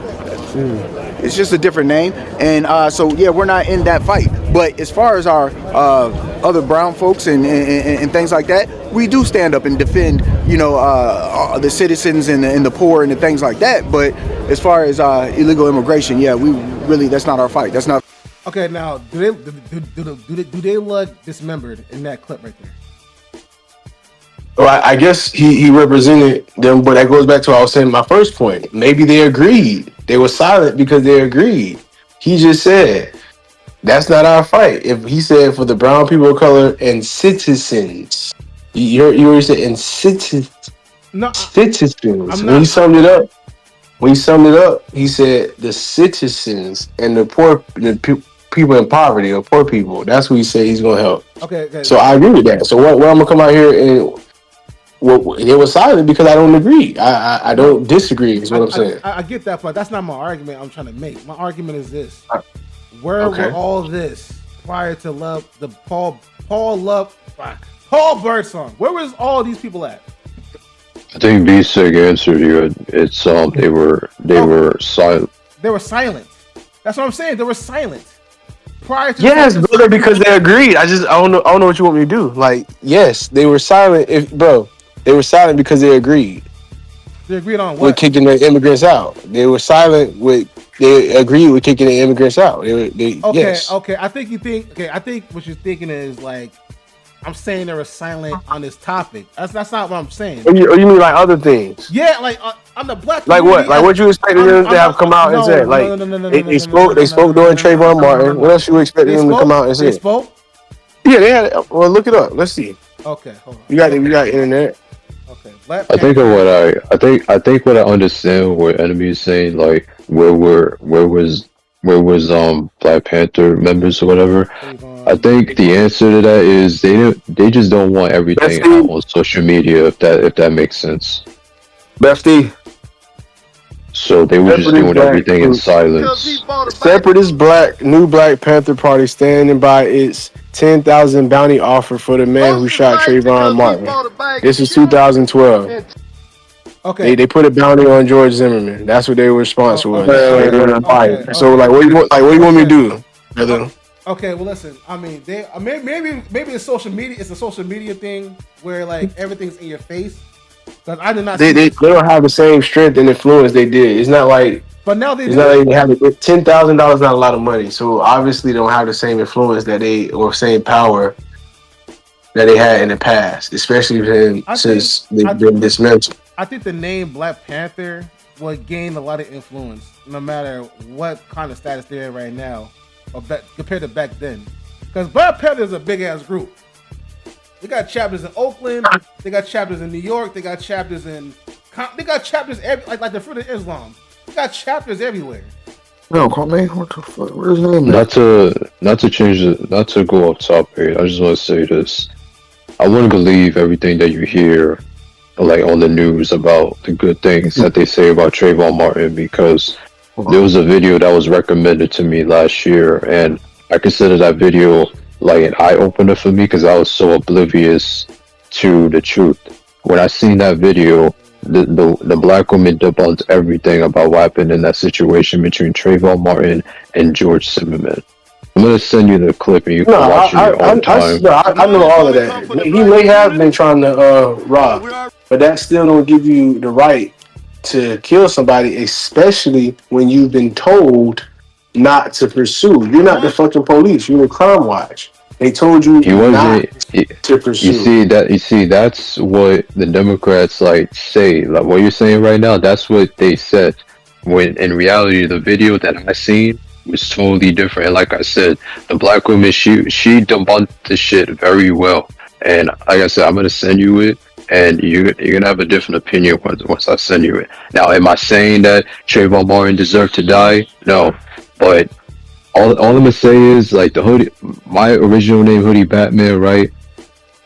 Hoodie was like basically me paying homage to Trayvon Martin, because I remember in 2012 I was a kid at the time, and when I heard the news, it affected me to where I started wearing a hoodie every day. But when I came across that video and I seen the truth, I don't want to be known as Hoodie anymore, because I don't want to be associated with somebody that did bad things. Yeah, he was young and he did bad things, but if you're gonna be successful, that's what I'm saying. This is gonna be hard. I'm gonna watch the video.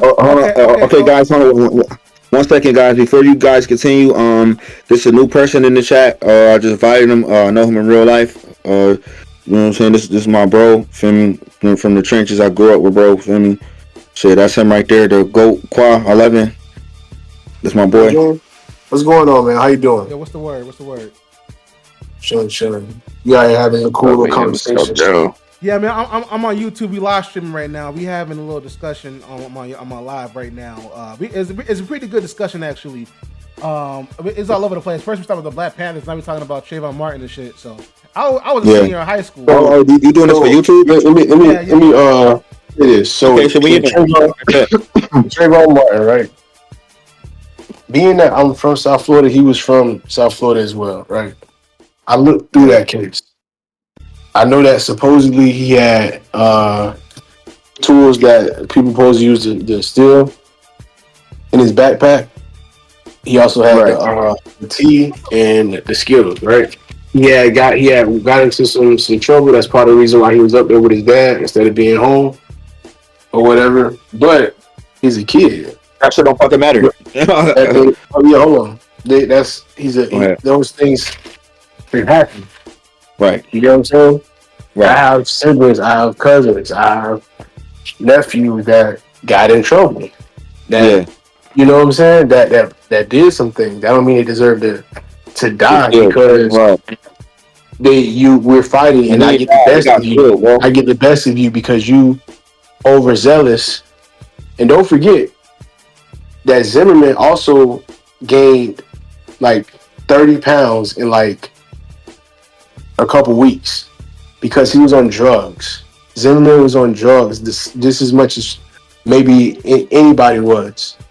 I watched that whole case. I watched how he blew up and gained all that weight. It wasn't because of stress, because you're not on the drugs that you've been taking. You know what I'm saying? Can I say something real quick? Like I really like your story. I feel like it mean more to me because you're actually from where this shit was going down. You feel me? Right. Like this is where the fuck you at. So It happened in Sanford. That's north of him, but he's from South Florida. shit, y'all all from South Florida. Shit, I ain't from South Florida. So we ain't. You feel me? So that's in your area. Just a brief, Yep. Just a brief suggestion. If anybody in here want to watch the stream, it's in the show chat on the top right corner. I got the link to the stream right now. So if anybody want to watch it or link in or subscribe, whatever, you know what I'm saying, is in the link is in the top right. That's all I wanted to say. You guys can continue. All right.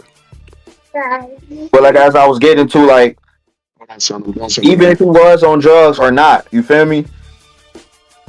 It's still wrong. Yeah. You get what I'm saying? Yeah, it's still We don't B said shit from real nigga to real nigga shit. Even my nigga Quad, we all done did some shit in life. You know what I'm saying? We all done did some fucked up shit. Shit, we ain't deserve to die for it. We all still here. You know what I'm saying? Yeah, so it's like I ain't did a lot of fucked up shit. I ain't gonna lie to you. I don't whoop a couple niggas ass for getting wrong. But anybody I whoop, they deserved it. Listen, Denzel Washington said in the interview. Shit, not whoop. Shit, that's getting beat up. Trayvon Martin wasn't beat up. You feel what I'm saying? Yeah. Listen. So I mean, another thing is he ain't have a gun. Hold on. I gotta finish my point. Go ahead, my bad.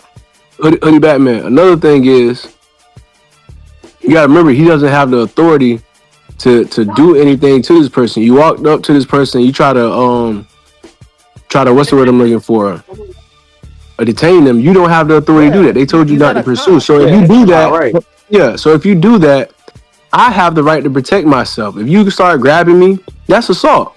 So if I start beating you up and getting the best of you and you kill me, you know I'm supposed to touch me in the first place. That's murder. That's at least manslaughter. You should go to jail. You don't have the right to detain me. So as soon as you go to start saying, hey, stay right there, we have a problem. Because you're out of your jurisdiction. You haven't been sworn in. You haven't been trained. You're overzealous. Your father's a cop, a judge, or whatever. He's into, whatever the fuck, either law enforcement or politics as a judge.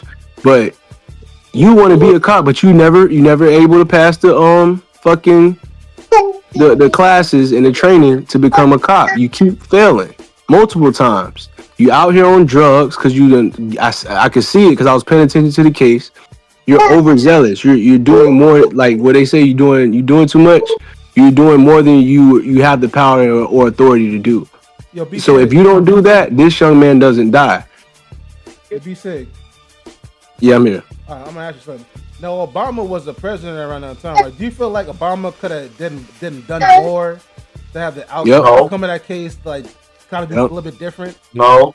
Okay, go ahead. I'm gonna let you start, B Sig. I feel like he couldn't, but I'm gonna let you go ahead and start. I'm gonna let you say your point, and I'm gonna say my point. I feel like he could have done more. He could have wrote in some laws and some protection about police brutality.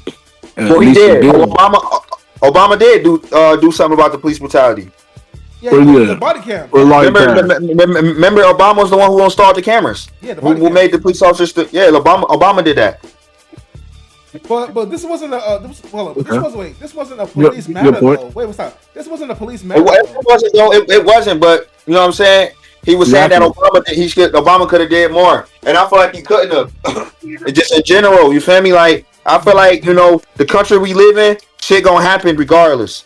You know what I'm saying? Like the way people think and the way people move in this country, shit's gonna happen regardless. And I feel like as him being a president, he don't have full control of his decisions. You gotta think about it. When he make a decision, it has to go through House of Representatives, Senate, all these motherfuckers before a final decision can be made. You feel me? That's why he got on Trump ass, because Trump was trying to making decisions without their approval and shit like that. You feel me? So no, he do have. Obama played by the rules. You feel me? Obama played by the rules. You get what I'm saying? He did what he could. Hold on. Let me answer you real quick. Yeah, go ahead, B-Sig. You go ahead, bro. Go ahead, Batman. No, because what I was gonna say. Let me answer him real quick, Batman. Then you can go ahead. What I was gonna say is that in government, presidents have something called the executive power.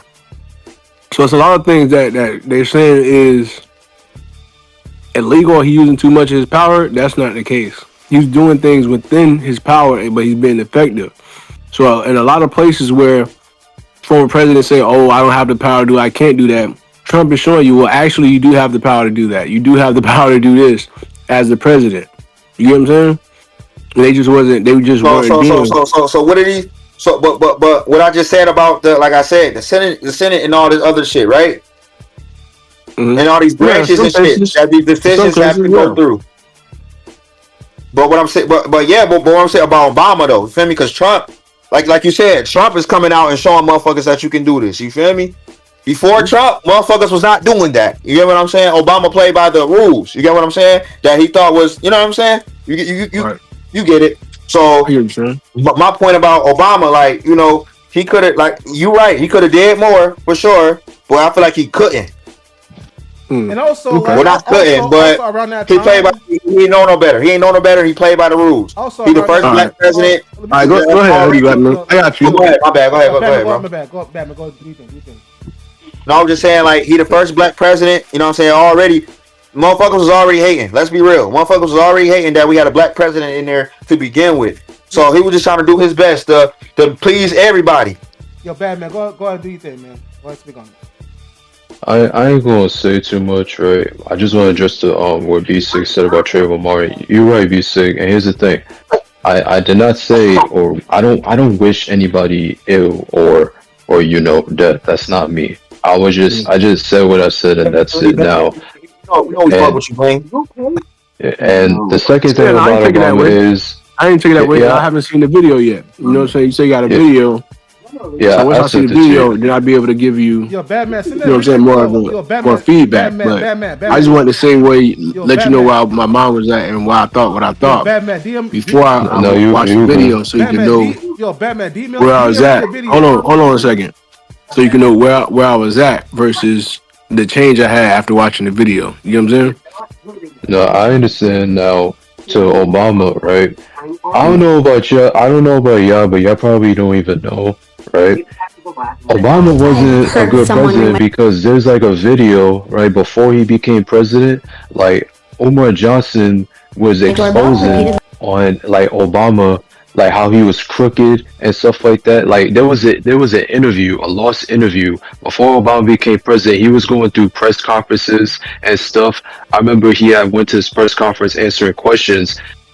Like two or I think one black person asked Obama, "So what are you gonna do for black people?" You know what happened to that dude that asked that question? They escorted him off. Now that's the suspicious part. The second suspicious part about it is, anybody know who Assata Shakur is? Rest in peace to her, Tupac's grandmother. Yeah. So I don't think that was his grandmother, but I know who Assata Shakur is. Yes, so I'm not gonna go. That's aunt, I believe. But with the Cuba, I was shooting out at the unalive in New Jersey. Yeah, we all know she didn't do it. That's alleged, but I'm not going to talk about that story. She did do it. The thing, because Obama, right? The reason why Obama's not a good president because he actually raised the bounty for Assata Shakur, right? Even Umar Johnson was talking about it. So this is the reason why I don't like Obama, because he wasn't really there. He wasn't really for black people. A lot of people say he was because of healthcare, but if you could tell me, other than healthcare, like what did he do for black people, then I'll be able to listen. Okay, but he wasn't a good president. I would say this, like Obama, like he couldn't go all out for black folks in a advocate way like that, because you got to think, man, they're not gonna let him do it. They're not gonna let Obama like advocate us as a community more than anybody else. If that was the case, he would have did reparations, all that shit, the whole 9 yards. But no.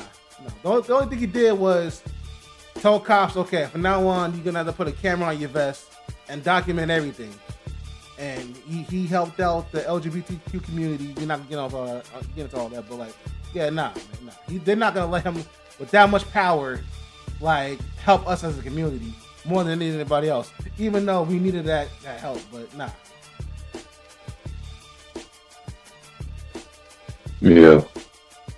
Now you sent me a video. Is it like a mark, like a time mark you want me to skip to or something? No, like that's what I'm saying. Like it's a video where you're gonna have to watch in your own time. Like you have to watch everything. Yeah. Okay. So that's gonna be when you end the live. Same for you, BC. That's something you have to watch in your own time. I got you. Yo, BC, you still there? Yeah, I'm here, bro. I want to get your opinion on this clip on IG real quick. Now you see this one? Wait, what happened? I'm joking. Oh, No, I'm just joking. I didn't hear the joke, but yeah, that's cool. Yeah, go ahead and let me know if you can see it on my screen. Right here, this is the perfect representation of niggas versus black Americans. You see, Malcolm is a black American. He's saying, you know what? We can hold our own. We don't need to. We got this. And this nigga, Dr. Martin Luther fucking King, is saying, oh no, give up your resources. Let's go over here with people that don't. Why am I telling you this? This new Black Panther Party bullshit sounds a whole lot like Martin Luther King all over again. Okay? We're gonna go help a bunch of immigrants, right? You can't even go in them motherfuckers' communities without them doing some nonsense to you. But this new Black Panther goofball is telling you he gonna organize to go fight for immigrants that don't give a fuck about you. Okay?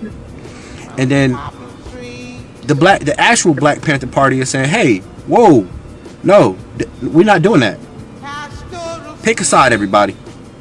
Now you see this right here. Yeah. All right, your thoughts? Let me say this real quick, right? Malcolm X was so ahead of his time that even Muhammad Ali, before he died, rest in peace to the GOAT, right? Even before he passed, he said his biggest regret was not listening to Malcolm X. That's all I have to say about that. Because Malcolm X was really that smart. Like his wisdom, he was just an impeccable human being.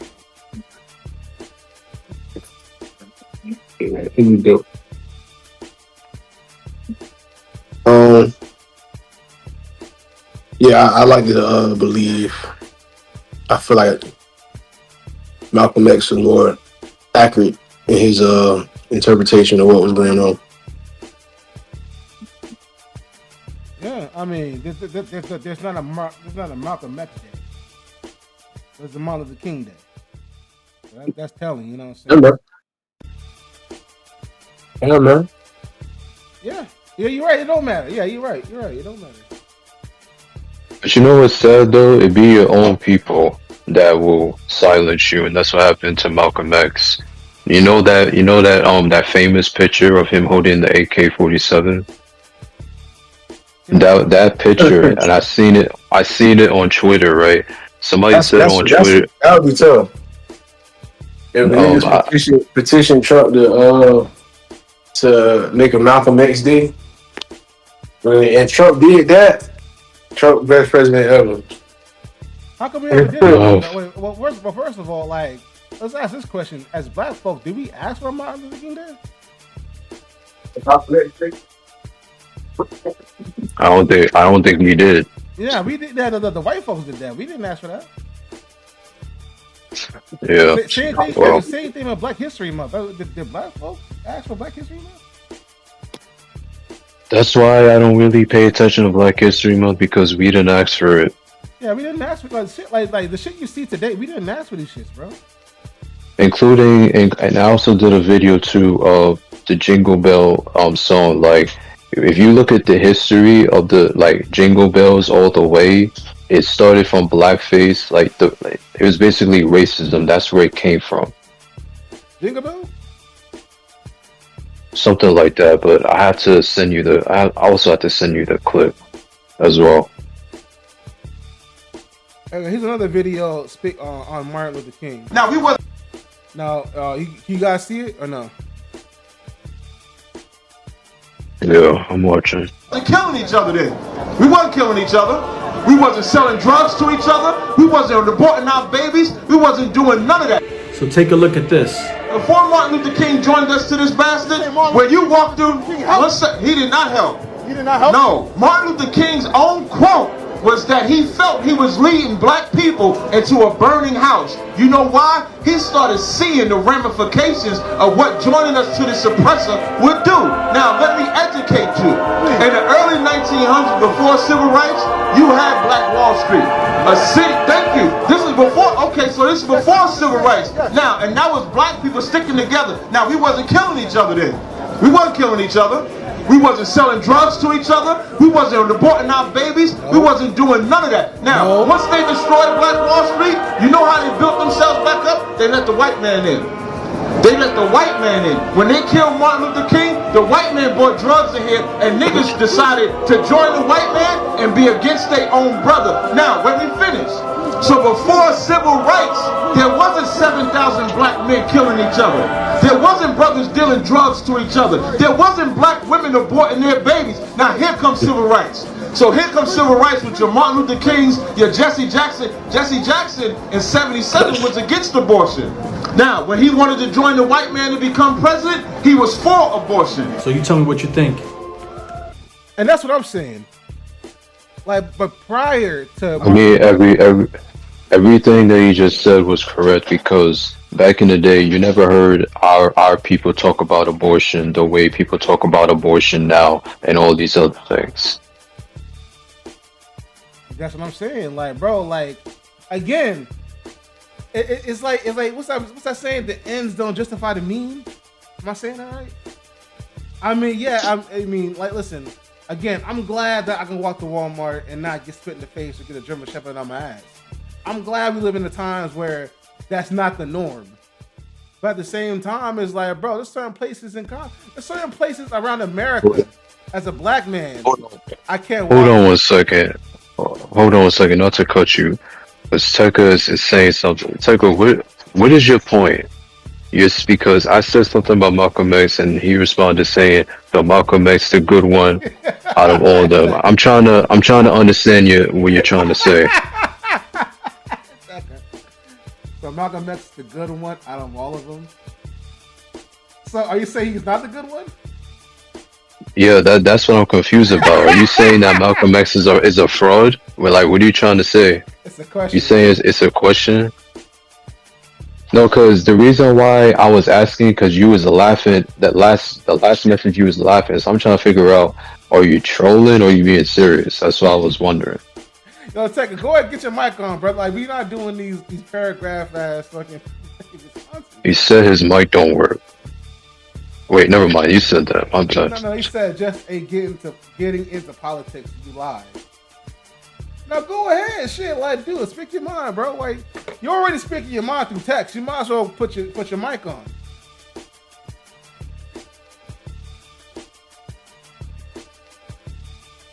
Yeah, be sick out of here. Shit. Yeah, he probably had to go, but this is a good conversation overall. I ain't gonna lie. No, but like, that's not good. That's all I'm saying. What's not good? What do you mean, brother? You need to state what you're trying to say. You can't. Exactly. What's not good? Like, tell us what is not good. You can't say that's not good without providing any information or facts. You're saying, what are you saying, that Malcolm X is not good? We never said. So he said. Go ahead, Batman. Go ahead. No. He said they not good. That's all I'm gonna say. Martin Luther King Jr., Malcolm X, etc. So you're saying both of them is not good, including Malcolm X. Is that what you're saying? All I'm saying is this. Like, when me and B-Say was talking about what I'm saying is this. When me and B-Say, all right, that's your opinion. Listen, what me and B-Say had a conversation earlier, right? I told him I'm 60-40 on Martin Luther King. I'm 60% on, okay, yes, civil rights is a good thing, but the 40% of me is saying, listen, what the dude was saying in the Instagram reel, he ain't lying. Before civil rights, we had our own neighborhoods. We had Black Wall Street. We had our own black dollars circulating the area multiple times. Like, we had our own Harlems. We had our own cities. We had our own cuisines, our own schools. Now, after civil rights, we got black kids getting lied on, beat on in school, in the white schools. We got, now to this day, we can't even go into certain neighborhoods. You mean talk about white neighborhoods? You want black neighborhoods? Go to California, man. You can't go to certain neighborhoods without getting a bullet in your ass. What are we saying? Yeah, because here's the thing, Tucker came in late, so like you and BC, like we was talking, well, mostly you two was talking about like what your thoughts on MLK, and you guys gave your thoughts like 50-40, 60-40, you know what I mean? The reason why I say, first of all, Tucker, like you young, so I don't expect you to understand, but I suggest you do your research on Malcolm X, all right?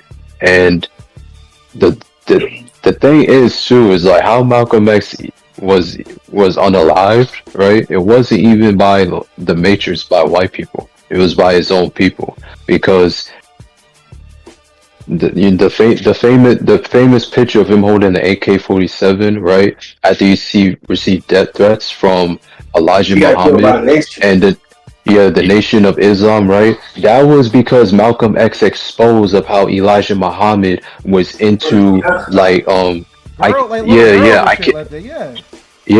little girls and stuff, like, because Tucker, you gotta do your research, man. All I'm gonna say is this, right? Every culture, every race got their own mobs and gangs and shit like that. There was black gangs prior to the civil rights movement even happening, right? But what I'm saying, yeah, every race got their own like gangs and mobs and shit like that. Italians, Mexicans, that's Tucker and his cousins were Italians. Like your mic is saying that he sent me the video. What video are you talking about? And he's saying we got to know the real information on what happened with Malcolm X. They wanted this to happen. So here's the thing, Tucker. Send that video to BC and Enemy Comics, and they'll give their critique. Yo, BC, you were saying something, brother? No, I was listening. Oh, but like I was saying though, like prior to the civil rights movement, like I mean, people kill people, right? But yeah, but what I was saying, I was saying something. I was saying that Italians made games. Okay, mafia, whatever the case. Okay, what organized crime? Every race has either organized or unorganized crime. I agree with that.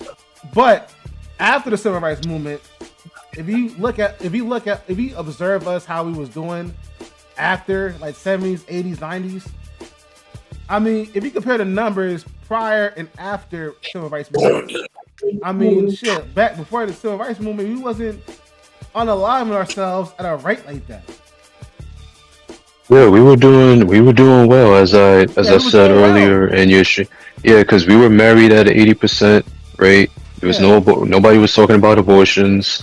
Black people had their own businesses and everything. And then what happened? What changed that? And it's simple, because B6 said earlier, like a lot of black people back in those days were swindled or was brainwashed by the government, mostly Democrats, because people has been voting Democrat since Franklin D. Roosevelt in 1936.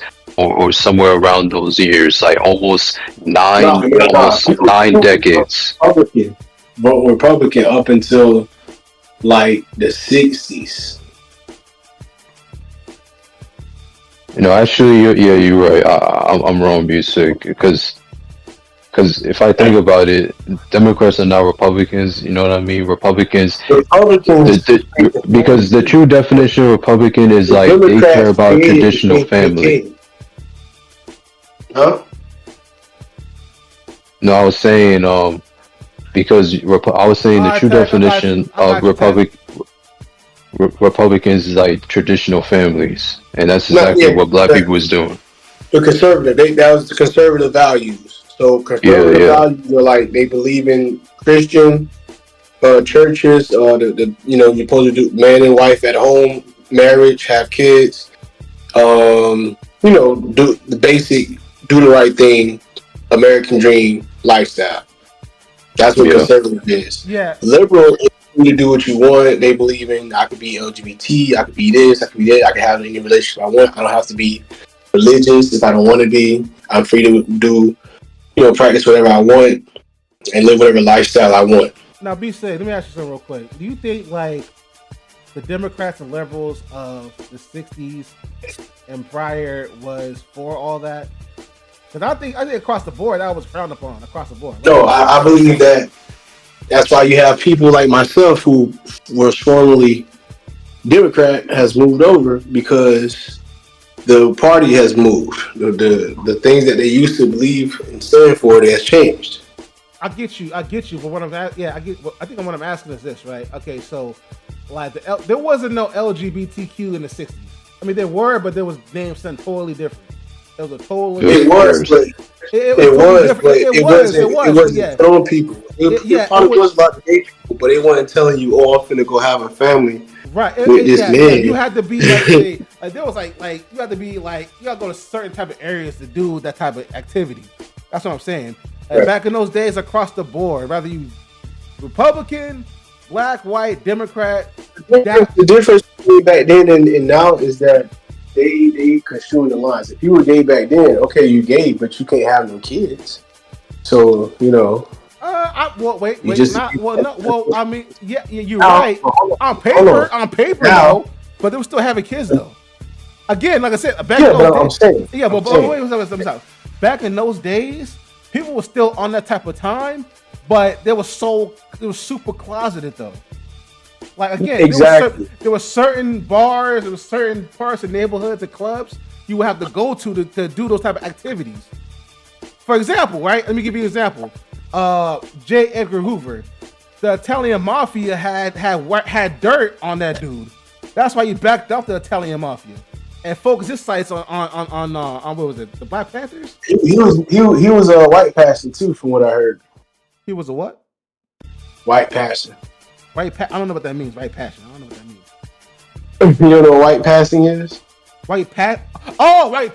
Okay. I said something. Yeah. Okay. So he was low key black, but he was passing as white. I got you. Yeah. I got you. Okay. They said the same thing for Babe Ruth too. I don't know, but yeah. I mean, but like I said though, like back in those days, like there were certain places you have to go to do that type of activity though. And that's what I'm saying. Like, bro, like that was so underground because it was so frowned upon back in those days. That's why you can't really compare the Democrats and the liberals of yesteryears to now. Because back in those days, they had pretty much the same values as conservatives. Not to a T, but I mean, again, they was against those type of behaviors. You know what I'm saying? They was against having high-costed houses and stuff like that. Like, everybody wanted to live the American dream, rather you on the blue side or the red side. Yeah. Now I got a question. Tech got us a video, and he gave me a time mark. You guys want to view it out real quick? Like, give it a few seconds. How long? Do you go ahead, enemy, before I say something? All right, hold on. Let me. All I'm gonna say is I heard it as YouTuber, right? And Tucker, you was in middle school when I heard about this dude. Bond 2 Cut, that's his name.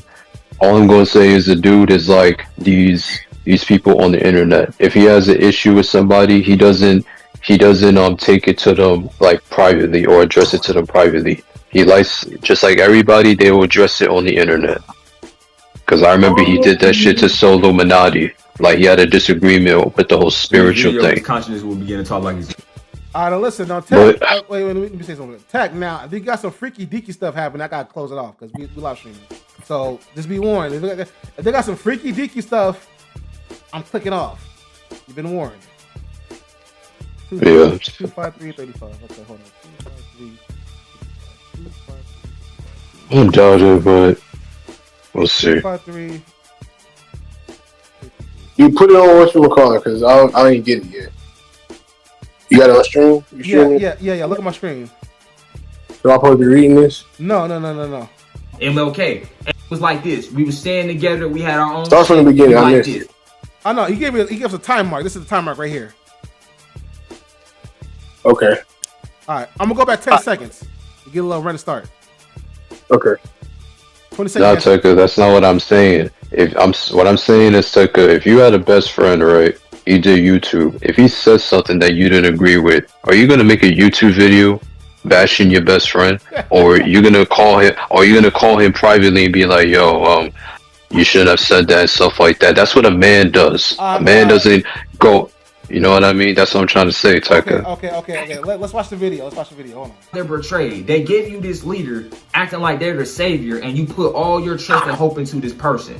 And then they're fake killed off, and that's puts you in even more despair and confusion than you was in the first place. Okay? So for instance, before we got a leader, we was like this. We was staying together. We had our own shit. We like this. Then all of a sudden, some nigga come out the blue talking about, follow me, or I'm Malcolm X, or I'm MLK. And then we like, oh shit, well, this nigga a leader. Let's follow him. Boom, we follow this leader. Now we getting here. We at the peak of our motherfucking rise and this shit. And then all of a sudden, our fake leader gets killed off, and then that leads us in confusion, because guess what? We some follow the leader ass motherfuckers. Our leader just got killed. Now we don't know what to do, and now we sad as fuck. So guess what?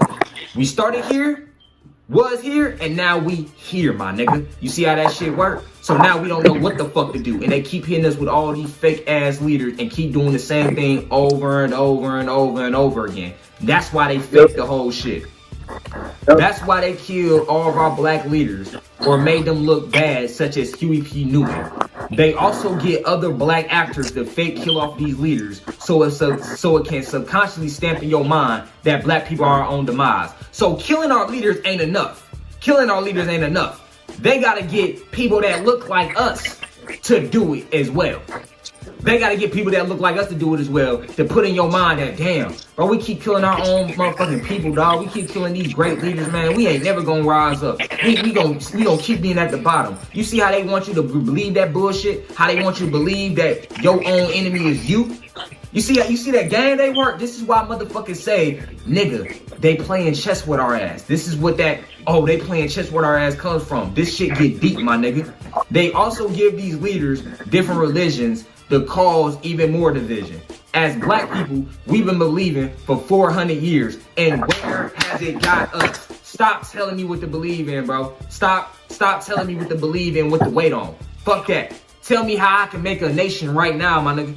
Tell me what can we do right now to get on top. I say this in every fucking video. Stop telling me what to fucking believe in. Okay, if you got your religious belief, that's cool. You having a physical experience, you can do that. You can have your religious beliefs. That's cool. But right now, we gotta stick to real shit. Tell me how I can do it right now in the physical world right now. All right, what's your thoughts? We're not gonna watch the whole video, but what's your thoughts so far? I agree with that. That's what they did with BLM. They set up in 2020 to give us Obama, and then I ain't gonna say give us Obama. He wanted what they killed. During his presidency, they set up all of these police brutality, all of this going on, to remind us that, to remind niggas that they niggas. You know what I'm saying? We had no problems for a long time. At the time I was coming up, I was a young man, and I was like, this, I know racism and all that happened in the past, but we grown, we gonna be in a better world.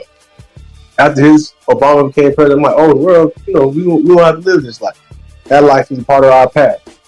But then his second term, they started reminding niggas that they niggas. And that's what they do for real. I agree with that. That's when you had all this BLM shit going on, and making people revolt. If you feel like you revolt, you feel like you're a downtrodden person. They reminded niggas that they was niggas.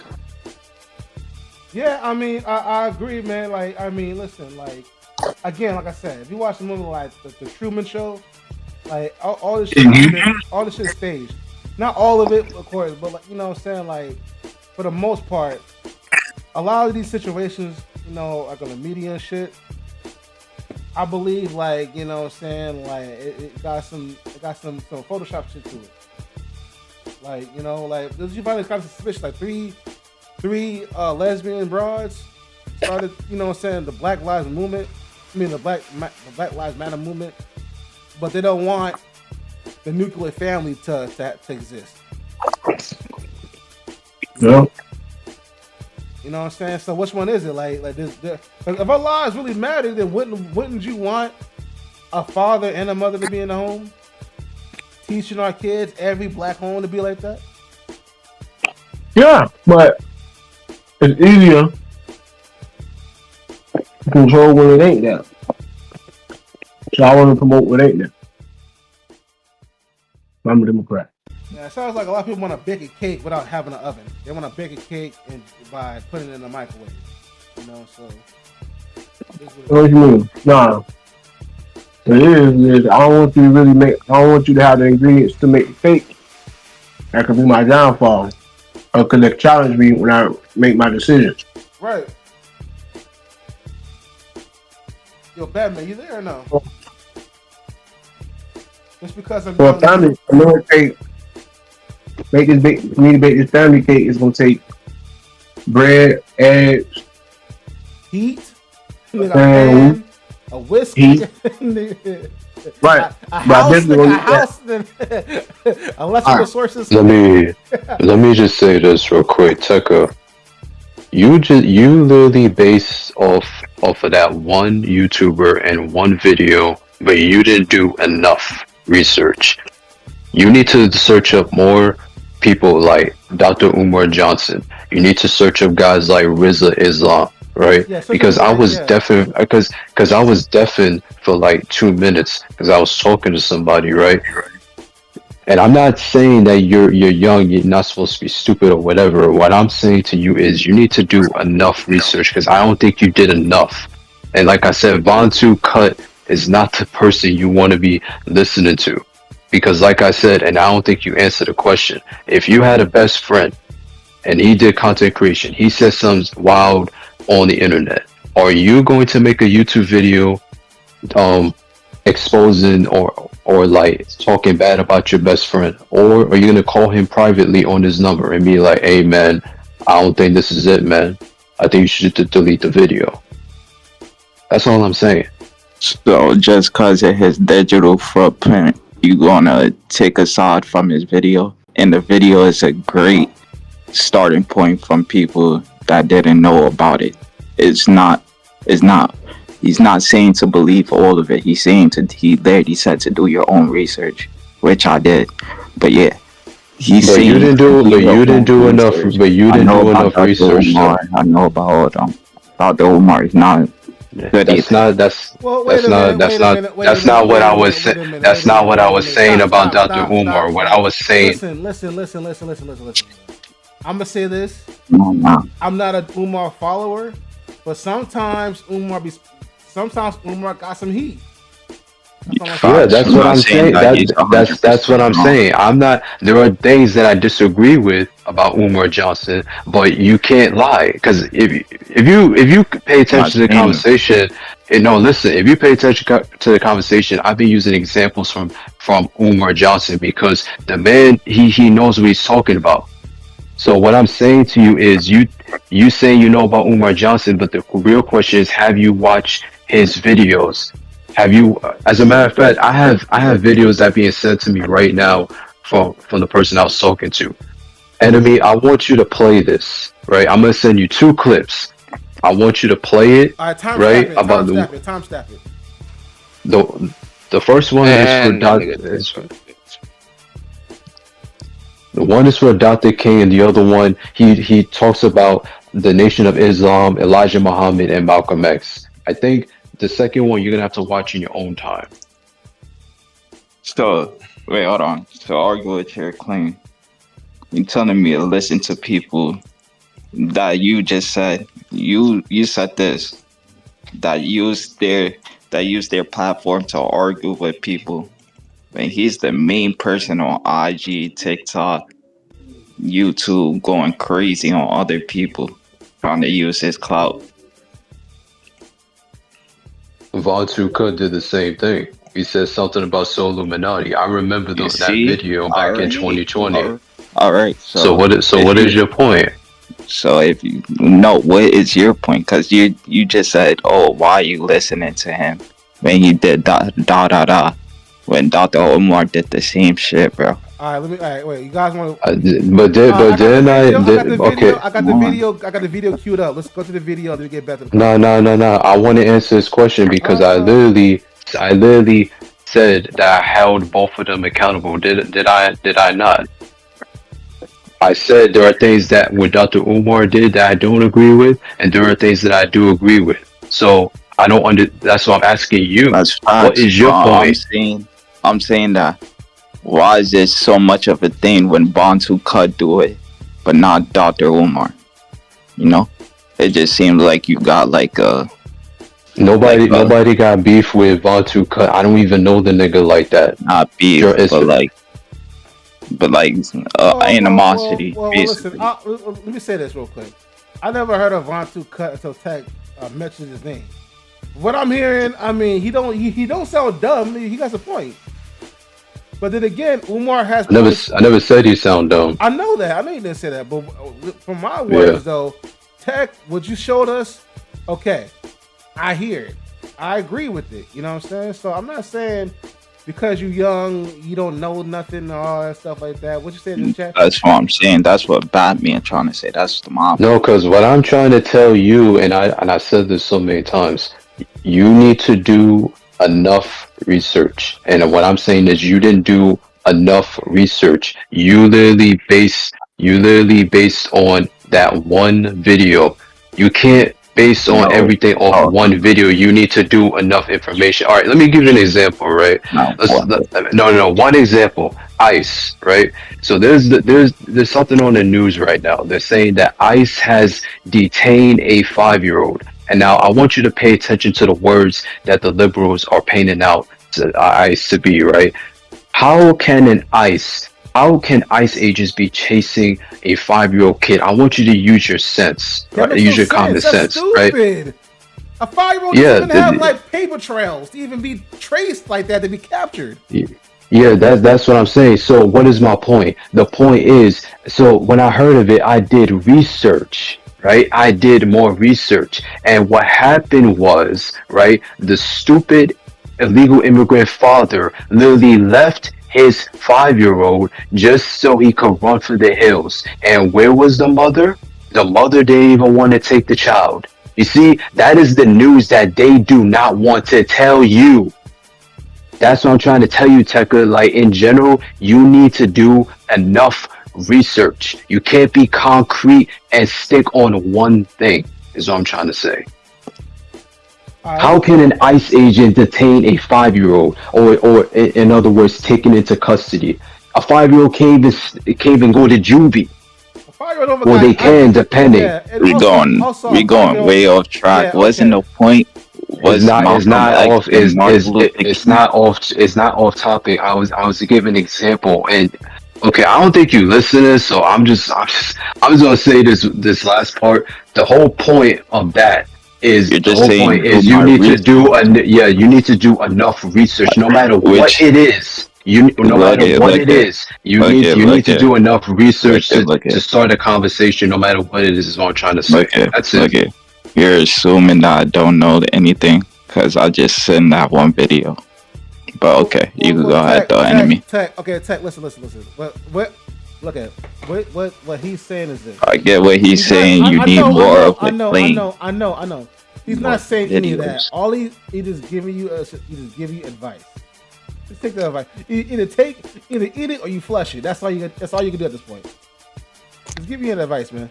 The funny thing is, I gave this man advice on how to deal with the law because once upon a time, he didn't know how to deal with the law. And he was asking me for an advice, and I spent the last 2 hours or an hour and a half trying to tell him how do you deal with the police and whatever.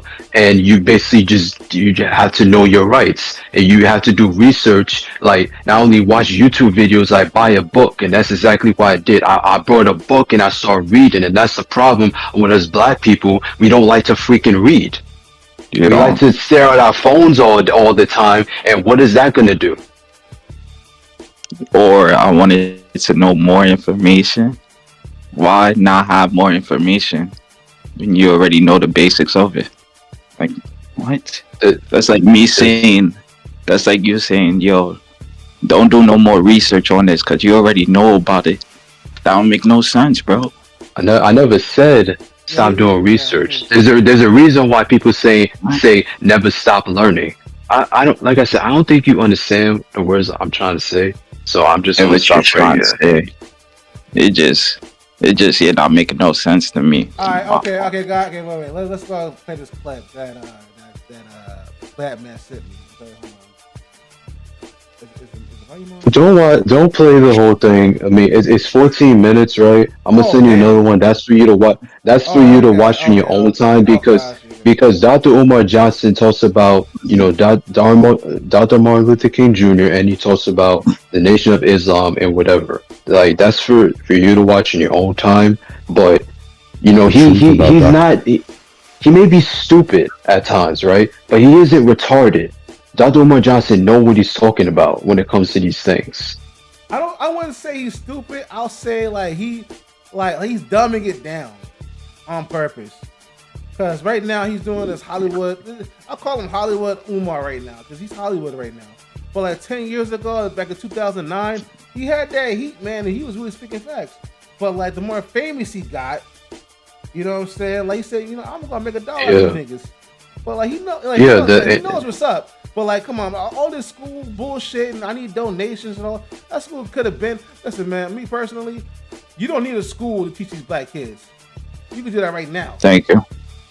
Yeah, you can do that right now. You don't listen. There's people right now in Atlanta that telling kids, kids after school, come to the gymnasium, come to this building, and we can help you read, we'll help you with your homework. You don't need a school to teach kids, bro. You don't. And that's true because what has school ever done for us, or what do we learn from school? We haven't learned nothing because the system they tell teachers to teach us what we want to know instead of what we need to know. That's the difference. They never taught us about entrepreneurship. They never taught us about Black history and stuff. All they tell us is, this person that has nothing to do with what we're talking about. You know what I mean? So yeah, I do agree. I would say, and you have some parents that are homeschooling their kids, and that's not a bad thing. I would say this, in ninth grade, 10th grade, I did go to a school where they did teach economics, like the stocks and bonds, and certain terminology when it comes to finances. There are some schools that do teach that shit. Not all schools is like that, but yeah, that's what I was gonna say. Not all schools, and only a few. You know what I mean? Not all schools are doing that, which it should be, but yeah, it's a country we live in. I say it like this, man. I went to 2 high schools, right? One of the high schools I went to, they taught drumline, they taught American Sign Language, they taught coding. I was doing coding in high school. You know what I'm saying? Coding in high school, I would never imagine that. Damn. This is 2009, 2008, 2009. I graduated in 2012. That's the first high school I went to. And again, they taught American Sign Language, they taught drumline, they taught coding, they taught economics. They taught a lot of good shit. The second high school I went to, it wasn't no ghetto high school and like that, but they wasn't teaching those classes though. They taught the regular fucking math, reading, science, algebra type classes and shit like that. Nothing wrong with that, but you know what I'm saying, like wood shop and mechanic classes. You damn near gotta go to Job Corps to learn shit like that. And that's after you graduate high school. You know what I'm saying? So listen, man, honestly, man, you gotta get your money up, man. You gotta get your money up, or you gotta teach your kids yourself about these types of things, man. You know?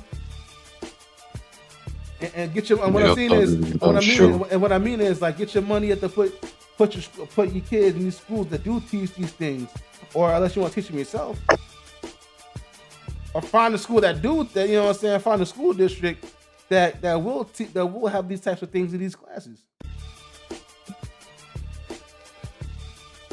But we're gonna watch this video. We're not gonna watch the whole 14 minutes. We can watch the first 2-3 minutes of it.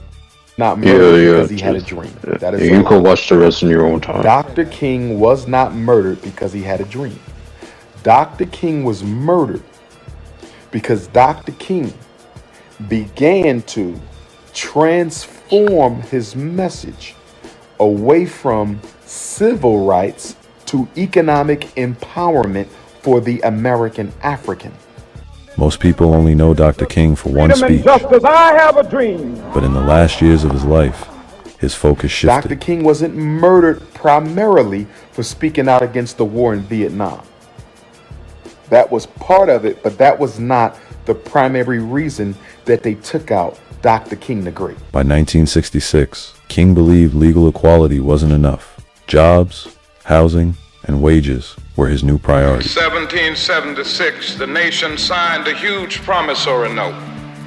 In this campaign, we're coming to get our check. The same month that he was killed, this is why he had to die April 4th. The reason Dr. King had to die on April the 4th was because he was planning to lead a poor people's campaign to Washington, D.C. the same month. April of '68, Dr. King was going to take millions of Americans of every color, black, white, you name it.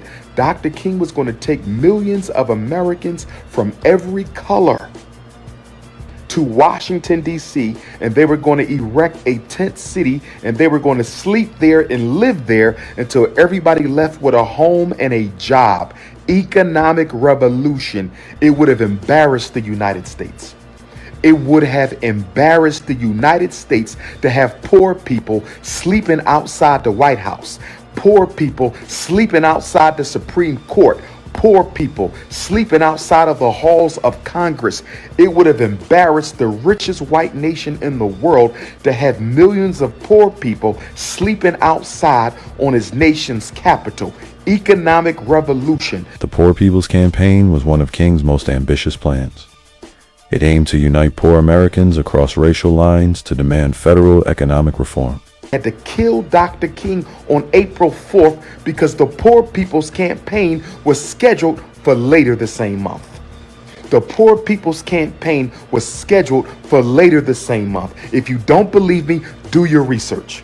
He had to die in Memphis to make it look like it was because of the sanitation workers strike, because they could not let him go back to Atlanta. They could not let Dr. King go back to Atlanta and head out to Washington, D.C. All right, pause it.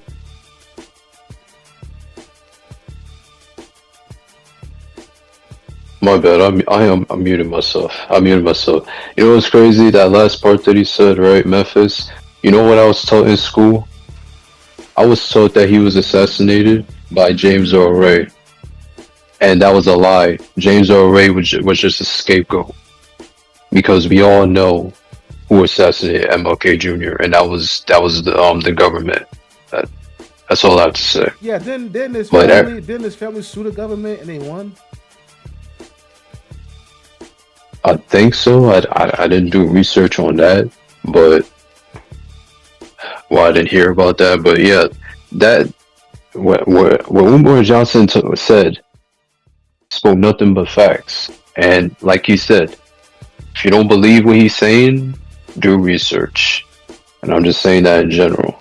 Wait, hey, look on my screen. Yes, in 1999, the family of Dr. Martin Luther King Jr.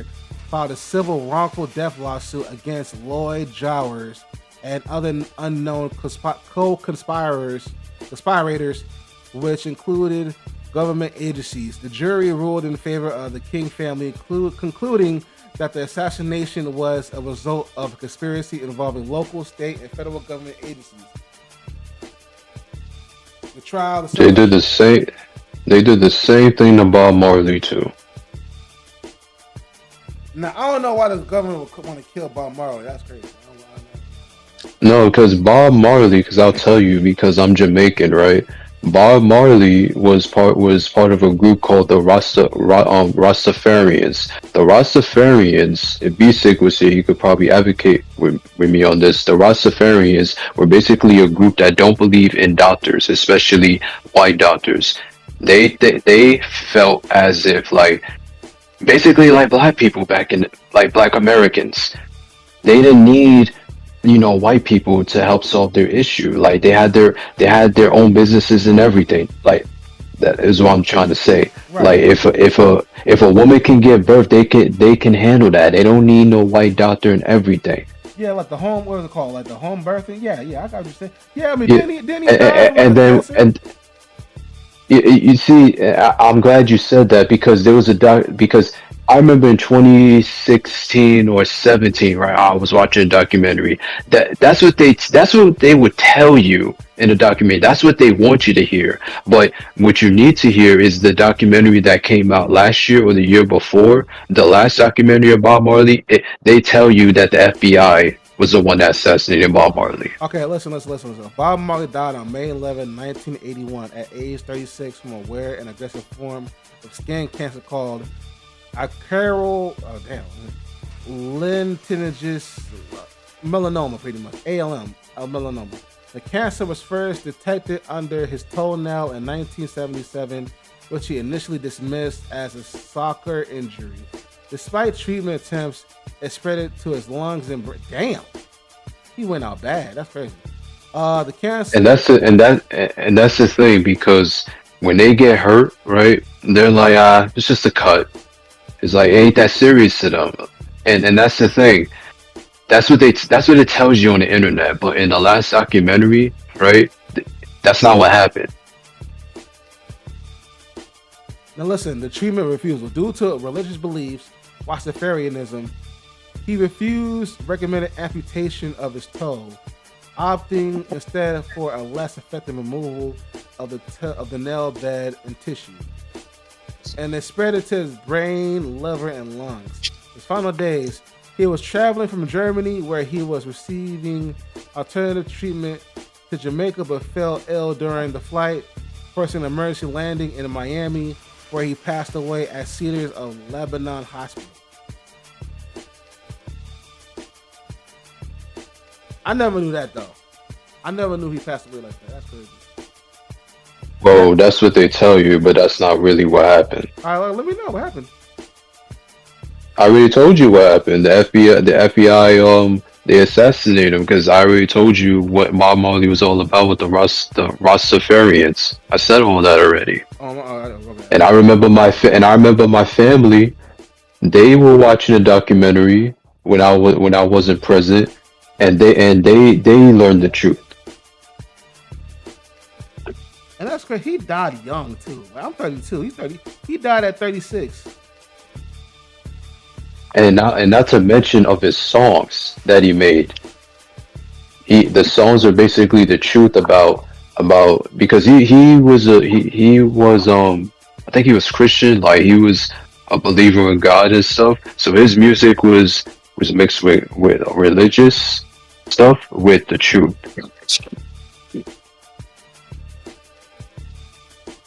Yeah, man, that's crazy. He was a legend back in the day. Let me ask you a question, Enemy. Oh, what's up? Well, you don't think these people working for the higher ups? Meaning Malcolm X, Martin Luther King, all the people that's in Hollywood right now. You don't think they working with the government? I'll say this. Why are we still on this? I thought we skipped past. I thought we was done with this conversation already. I asked the Enemy. I can't ask the Enemy a question. I'll answer it. Ain't no thing. Listen, I feel as though the fuck? A lot of leaders, whether the black community, white community, whatever the case may be, for the most part was given to us. I feel as though, again, like I was telling B-Sig, if you watch movies like The Truman Show, that this is the main stage, and a lot of things is not what they seem to be. Jay-Z said a good line, believe half of what you see, none of what you hear. You gotta do your research on it. For example, I never knew Martin Luther King's real name is Michael, and his father named him Martin. I never knew that Martin Luther King Jr.'s mom was killed by a midget back, like, I think after MLK passed. Somebody could correct me, but I didn't know some of these things. Again, I didn't know. Truth be told, I'm not saying it's true or not, but I mean, I never knew. No, I just want to know your opinion on it. I know. I'm giving you my opinion. I never knew. No, I know. I'm just saying. Yeah, I never knew Martin Luther King was quote unquote a communist. Let it be told, because he went to a certain type of school at the SOC, and it was like a communist school. That's why JFK was telling him, "Hey man, like we on to you." Like, you might want to calm down on you because we could be onto you. That's what I'm saying. Like, bro, whenever you get a chance, man, look up Chronicles of Judah 144. That's where I get most of my information from back in the day. Like, most of these dudes is communists, bro. Same thing with Tupac. I feel as though Tupac was a communist. I think the Black Panther Party was communist. Most of these dudes is communists, man. The reason why I disagree with the Black Panther in the 60s, because you have to look at the time frame. They were dealing with racism back in the day. They were getting hosed down, banned by dogs, like you said. Now the modern day, what you see right now, Black Panther, obviously this is staged. This is all an act. You know what I mean? Shit is not real. But you have to look at the time frame and the era that Black people were living in the 60s. It was they were still dealing with racism back in the day. That's all I'm saying. All right, I'm gonna play like a little bit of this. I'm not gonna play the whole album. I'll play a little bit, bits of parts of it. All right, hold on. Ready. They know that the man slept with a pastor or a priest. All right, man, peace. You know, there was recently revealed in the news some information pertaining to quote unquote Dr. Martin Luther King. Some information that has corroborated certain statements that I've made for the longest time on this channel. And once again, brothers, like I tell y'all, I don't make videos to lie to you. I make videos to make sure that you're informed. This is the point of this channel. I've told you brothers this for the longest time. My channel is geared towards the so-called black man because agenda to bring blacks into the fold. A legitimacy to get black people to believe in him. As I've told you guys before, the civil rights believe in him as to believe in Martin Luther King movement was a red herring. It was a form of a Trojan horse mechanism to aid the overall global agenda to bring blacks into the fold. That was the only way that they were going to be able to get it done. They had to utilize the Hegelian dialectic, and they needed somebody who was a very astute and adroit speaker, great orator, to help deceive the people and bring them in, reel them in. The perfect person was Martin Luther King. But in real life, Martin Luther King was not anything like what he was cracked up to be. Do I believe that he had decent motivations? I believe that, you know, in his heart of hearts, he wanted to be a part of a movement that he felt like could liberate the people. But I believe that his form of liberation was based in Enlightenment thinking. What was known in the 1700s as being a libertine, right? Libertine. The libertines, and it's not to digress, but they were a group of bourgeoisie who believed in sexual freedom, aka the worship of Bacchus, pansexuality. This was an offshoot of the Enlightenment thinkers. Martin Luther King, real name Michael King, was an Enlightenment thinker. And, you know, he was also Machiavellian, meaning what? The ends justify the means. Wasn't I saying that earlier? Yes, you did. You dig what I'm saying? Like, bro, like, think about it. I could tell you watched this YouTuber a lot. But yeah, I did. What's his name? The Chronicles of what? Chronicles of Judah 144. No. If he had to put image of being agree with that person, though. Pastor or preacher to get you as a so-called black male or black female to believe Machiavellian, meaning what? The ends justify the means. If he had to put forth a fake image of being a pastor or a preacher to get you as a so-called black male or black female to believe in him so that he could bring you into his true ideology, that's what he was going to do. So basically, to sum it up, Martin Luther King was like a double agent. He worked for the U.S. government and he worked for the communist interests. He just didn't understand that. So when they were done with him, they blew him away. That's all. And they're going to reveal him in full very soon. But you know what? Let's let them talk about this issue. And of course, I'm going to similar to what Umar Johnson said.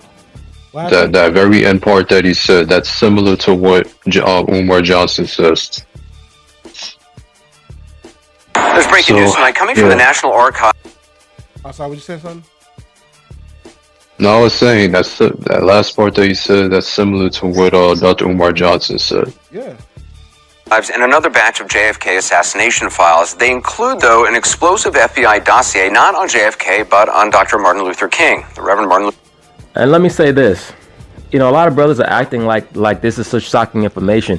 This information is not really revelatory. It's only revelatory to the masses of people who have been inundated with this image of Martin Luther King as this angelic figure who was, you know, who strove to bring everybody together. People who've done any real research on Martin Luther King, they know all these things already. They know that the man slept with, every piece of pussy that crossed his path. The information that they're bringing out, once again, this is incidental information that it's almost like a piece of paper that was caught inside of a book that you pulled off the shelf. Remember, the only reason why they're revealing this is because this information is part and parcel of the data that they're revealing or that they're bringing to light about JFK. Why is that? Because they lived in the same era.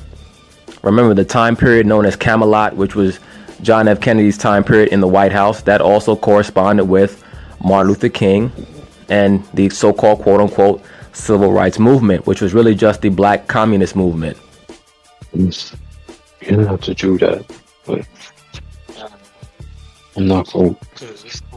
See, that's what I'm saying. Like, bro, like, dude, like, yeah, believe having what you see and believe knowing what you hear, man. You gotta do your research, man.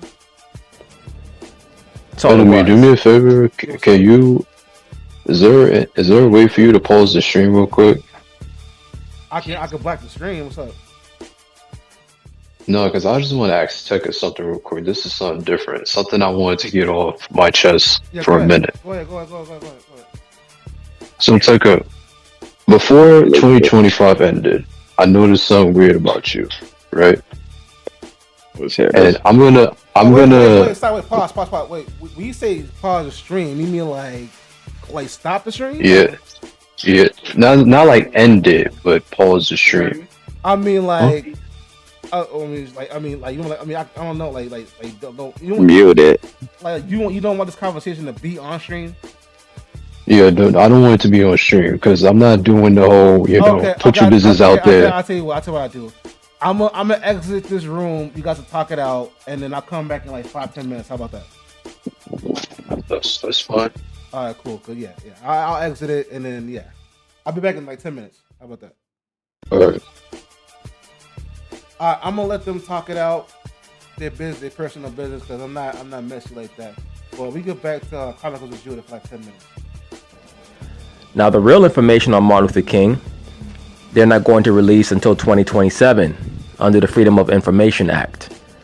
The FBI has, if I remember correctly, 845 pages of confidential information on Martin Luther King through the surveillance that they practiced on him from the late 50s all the way until 1968. Okay? And that information is labeled obscene. Capital OBSCENE. And I am not using hyperbole. I'm being straightforward with you. The information that they have not brought out on Martin Luther King, those 845 pages of confidential information is labeled obscene. So the information that they're bringing out right now on him is only the tip of the iceberg.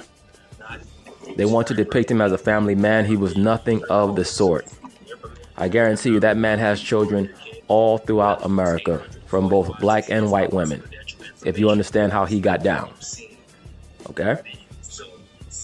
Luther King Jr. reflects then Director J. Edgar Hoover's deep suspicion and obsession with Dr. King, which was really no secret at the time. And it speaks to just... See, they're trying to change this into a J. Edgar Hoover issue instead of concentrating on Martin Luther King. Why is that? Because once again, the Caucasian liberals have a lot invested in the image of Martin Luther King. Martin Luther King is a trigger that they use to control American blacks. Remember, whenever American blacks start to get out of control, they bring up Martin Luther King because that's how they rein you in. You got to be more like Dr. King. You have to follow his message. Right? You have to want to be with me. You have to want to hold my hand. Once again, Martin Luther King was a pawn of the globalists. They utilized him to bring you black people into the fold of globalism, aka Luciferianism. The economic system of Luciferianism is communism.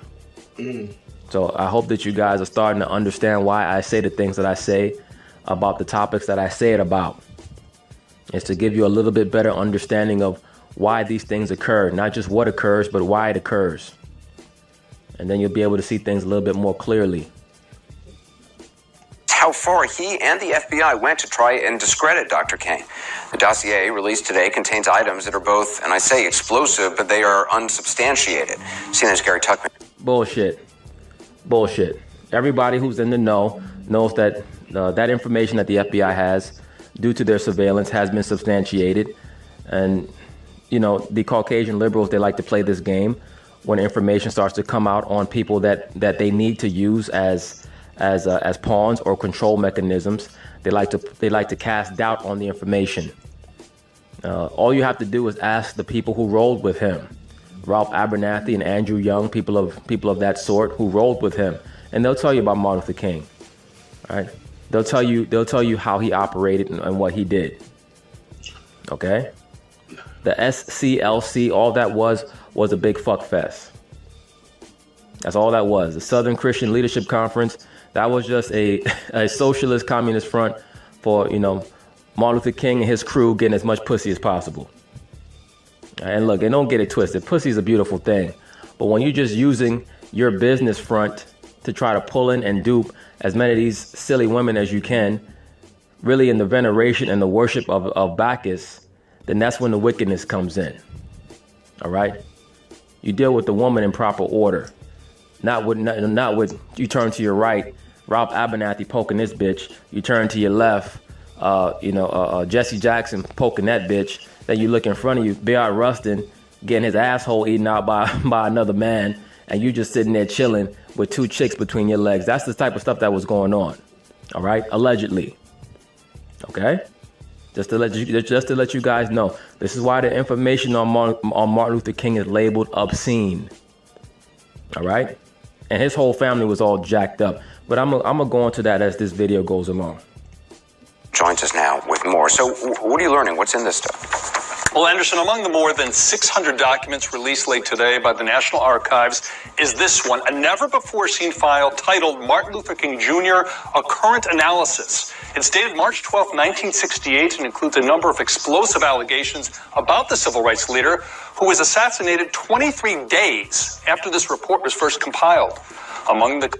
Well, the reason why he was assassinated 23 days after the report was compiled, they already knew what was going on. They were fully aware of the threat on Martin Luther King's life. They probably were involved in that whole conspiracy, quote unquote. It wouldn't shock me at all. All right. As a matter of fact, his family is on record as stating that they don't believe that James Earl Ray killed Martin Luther King, and neither am I. All right. James Earl Ray was nothing but a pawn and a patsy. That's why when they, quote unquote, caught James Earl Ray over there in London, England, they didn't even put him on trial. They just found him guilty and sentenced him to 99 years. The man was never allowed to give a deposition. He was never allowed to speak up for himself. So that whole thing was nothing but a bunch of bullshit. Okay? And as I've stated to you brothers previously, that was a hit on Martin Luther King. Everybody there knew about it. Or I should say, the guys that did not have ties on. If you Google a picture of Martin Luther King on the balcony, everybody there who did not wear a tie, they knew what was about to go down. The people who had on ties, they didn't know. Okay, so Jesse Jackson knew what was about to go down. Claims detailed Martin Luther King Jr. was involved in extramarital affairs and other sexual activities that, if true and revealed publicly, would have been devastating to Dr. King and his movement. In addition, there are pages and pages detailing Martin Luther King and his organization, the Southern Christian Leadership Conference, with alleged ties to known communists, and finally details about... Hey, haven't I been telling y'all brothers that for the longest time? Bayard Rustin was a known communist, man. Stanley Levinson, the Caucasian Jewish lawyer who was puppeting Martin Luther King, known communist, had communist ties. Okay? Stanley Levinson was directly linked to a KGB agent named Lesiovsky. I'm trying to remember exactly what his name was. His name was Lesiovsky. And Stanley Levinson also was a heavy contributor to the quote-unquote I Have a Dream speech. He also was the one, him and Bayard Rustin are also the people who were involved in the the compilation of a lot of the information that went into Martin Luther King's official biography. All right, so his whole image was crafted. Supposed financial improprieties by Dr. King and the SCLC. Now, I want to stress that the FBI, under Director J. Edgar Hoover at the time, had been investigating Martin Luther King Jr. for years at this point in the hopes of finding damaging information, and that we have no way of corroborating these allegations. So what does this have to do with the investigation? Well, since when does the FBI spend all these years attaining information through surveillance, and you're going to try to nullify their findings by saying, well, we can't really corroborate their findings? So then what the fuck are you really saying about the FBI? So it's okay for you to say that we can't really go by what they're saying because we can't corroborate it, but it's okay for you to jump on James Comey and whoever the director of the FBI is now because they're doing a witch hunt on Donald Trump. So which one is it? Do you trust the FBI or not? The assassin of JFK, because I don't quite get why this document would have been in there with that. Exactly. That's one of the many questions. Good question. Maybe somebody snuck that in there on purpose to give you guys something else to talk about because people want that information to come out. There are a lot of people, like I said, who are in the know on Martin Luther King and who know a lot about him and who are tired of that image. Or maybe it's just a little prep for what they have planned for 2027 when they release all the information that they have on him. All right. That's assuming that that's assuming that this society is still around in 10 years. You never know what the hell is going to happen out here. But Martin Luther King. And it's 2026. It's 2026 right now. It's 2026 right now. That's 1 year away. So y'all better be tuned, man, for real. Man, his whole family was messed up. His father's true name or real name was Michael King. Yeah, the name was Michael. And Martin Luther King was born, I believe, in 1929. His name also was Michael King. And Martin Luther King decided that he was going to change him and his son's name to Martin Luther King. And let's see.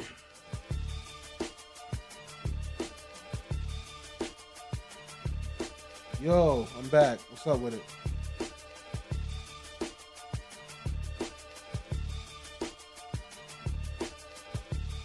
Yo, Batman. Yeah. You guys done talking? Yeah, we had a conversation and then he dipped. You guys good? Listen, bro, I don't care. You know what I mean? Because well, you asked me, and I'm gonna tell you because it depends. I don't know if you're still streaming. I'm still streaming, but like, if you don't want to talk about it on stream. Yeah, I'm not going to talk about it on stream because, like I said, I'm a man of my word and I practice what I preach. I ain't going to throw somebody on the bus on the internet. But I said what I said, and I don't care if you know, it is what it is. You want to get back to this Chronicles of Judah real quick?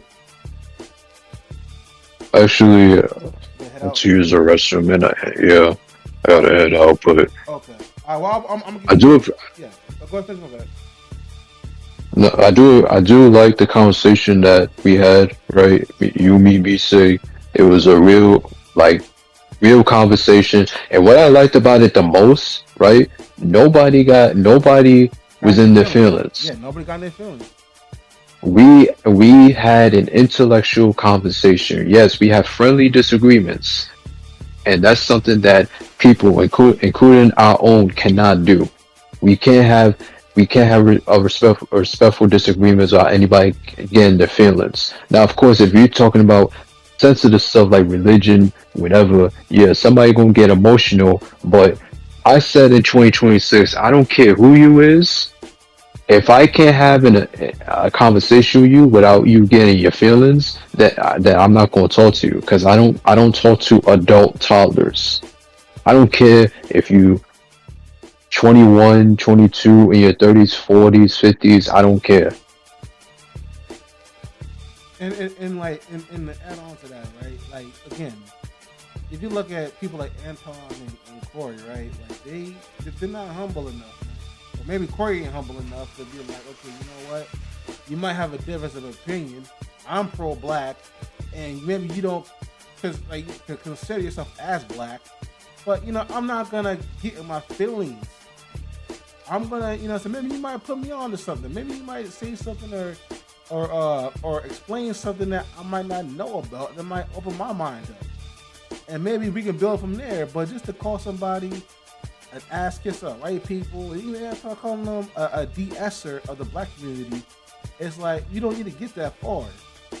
You know what I'm saying? Like, bro, you can have difference of opinions without tearing each other down. And not to say and Anton got under his skin when he addressed that Corey is friends with and I remember you told me this. I can't say the word, but it starts with a T. Yeah, he is. Yes, it's been documented. But he'll have to call people backdoorian and call other people, you know, accuse people of doing those types of behaviors. But bro, you best friends with somebody who do those types of behaviors. And like, so which one is it? That's why when black women that's why when black women be calling everybody G-A-Y, but their main friends is G-A-Y or T. So which one is it? You have to call, oh, this black dude didn't want to date me, so he's automatically G-A-Y. But you friends with the G-A-Y community, LGBTQ community and shit like that. Yeah, and I always said that women are the gatekeepers, not gatekeepers, but they're the real like homophobics, right? Yeah. Because you just said it. If a black man rejects a black woman in a relationship wise, then that's when women hit them with the G word and stuff like that. Why is the first thing in your mind you think about is the G word? You know what I mean? It's like when guys get rejected by women, you don't hear guys. Oh, you hear guys.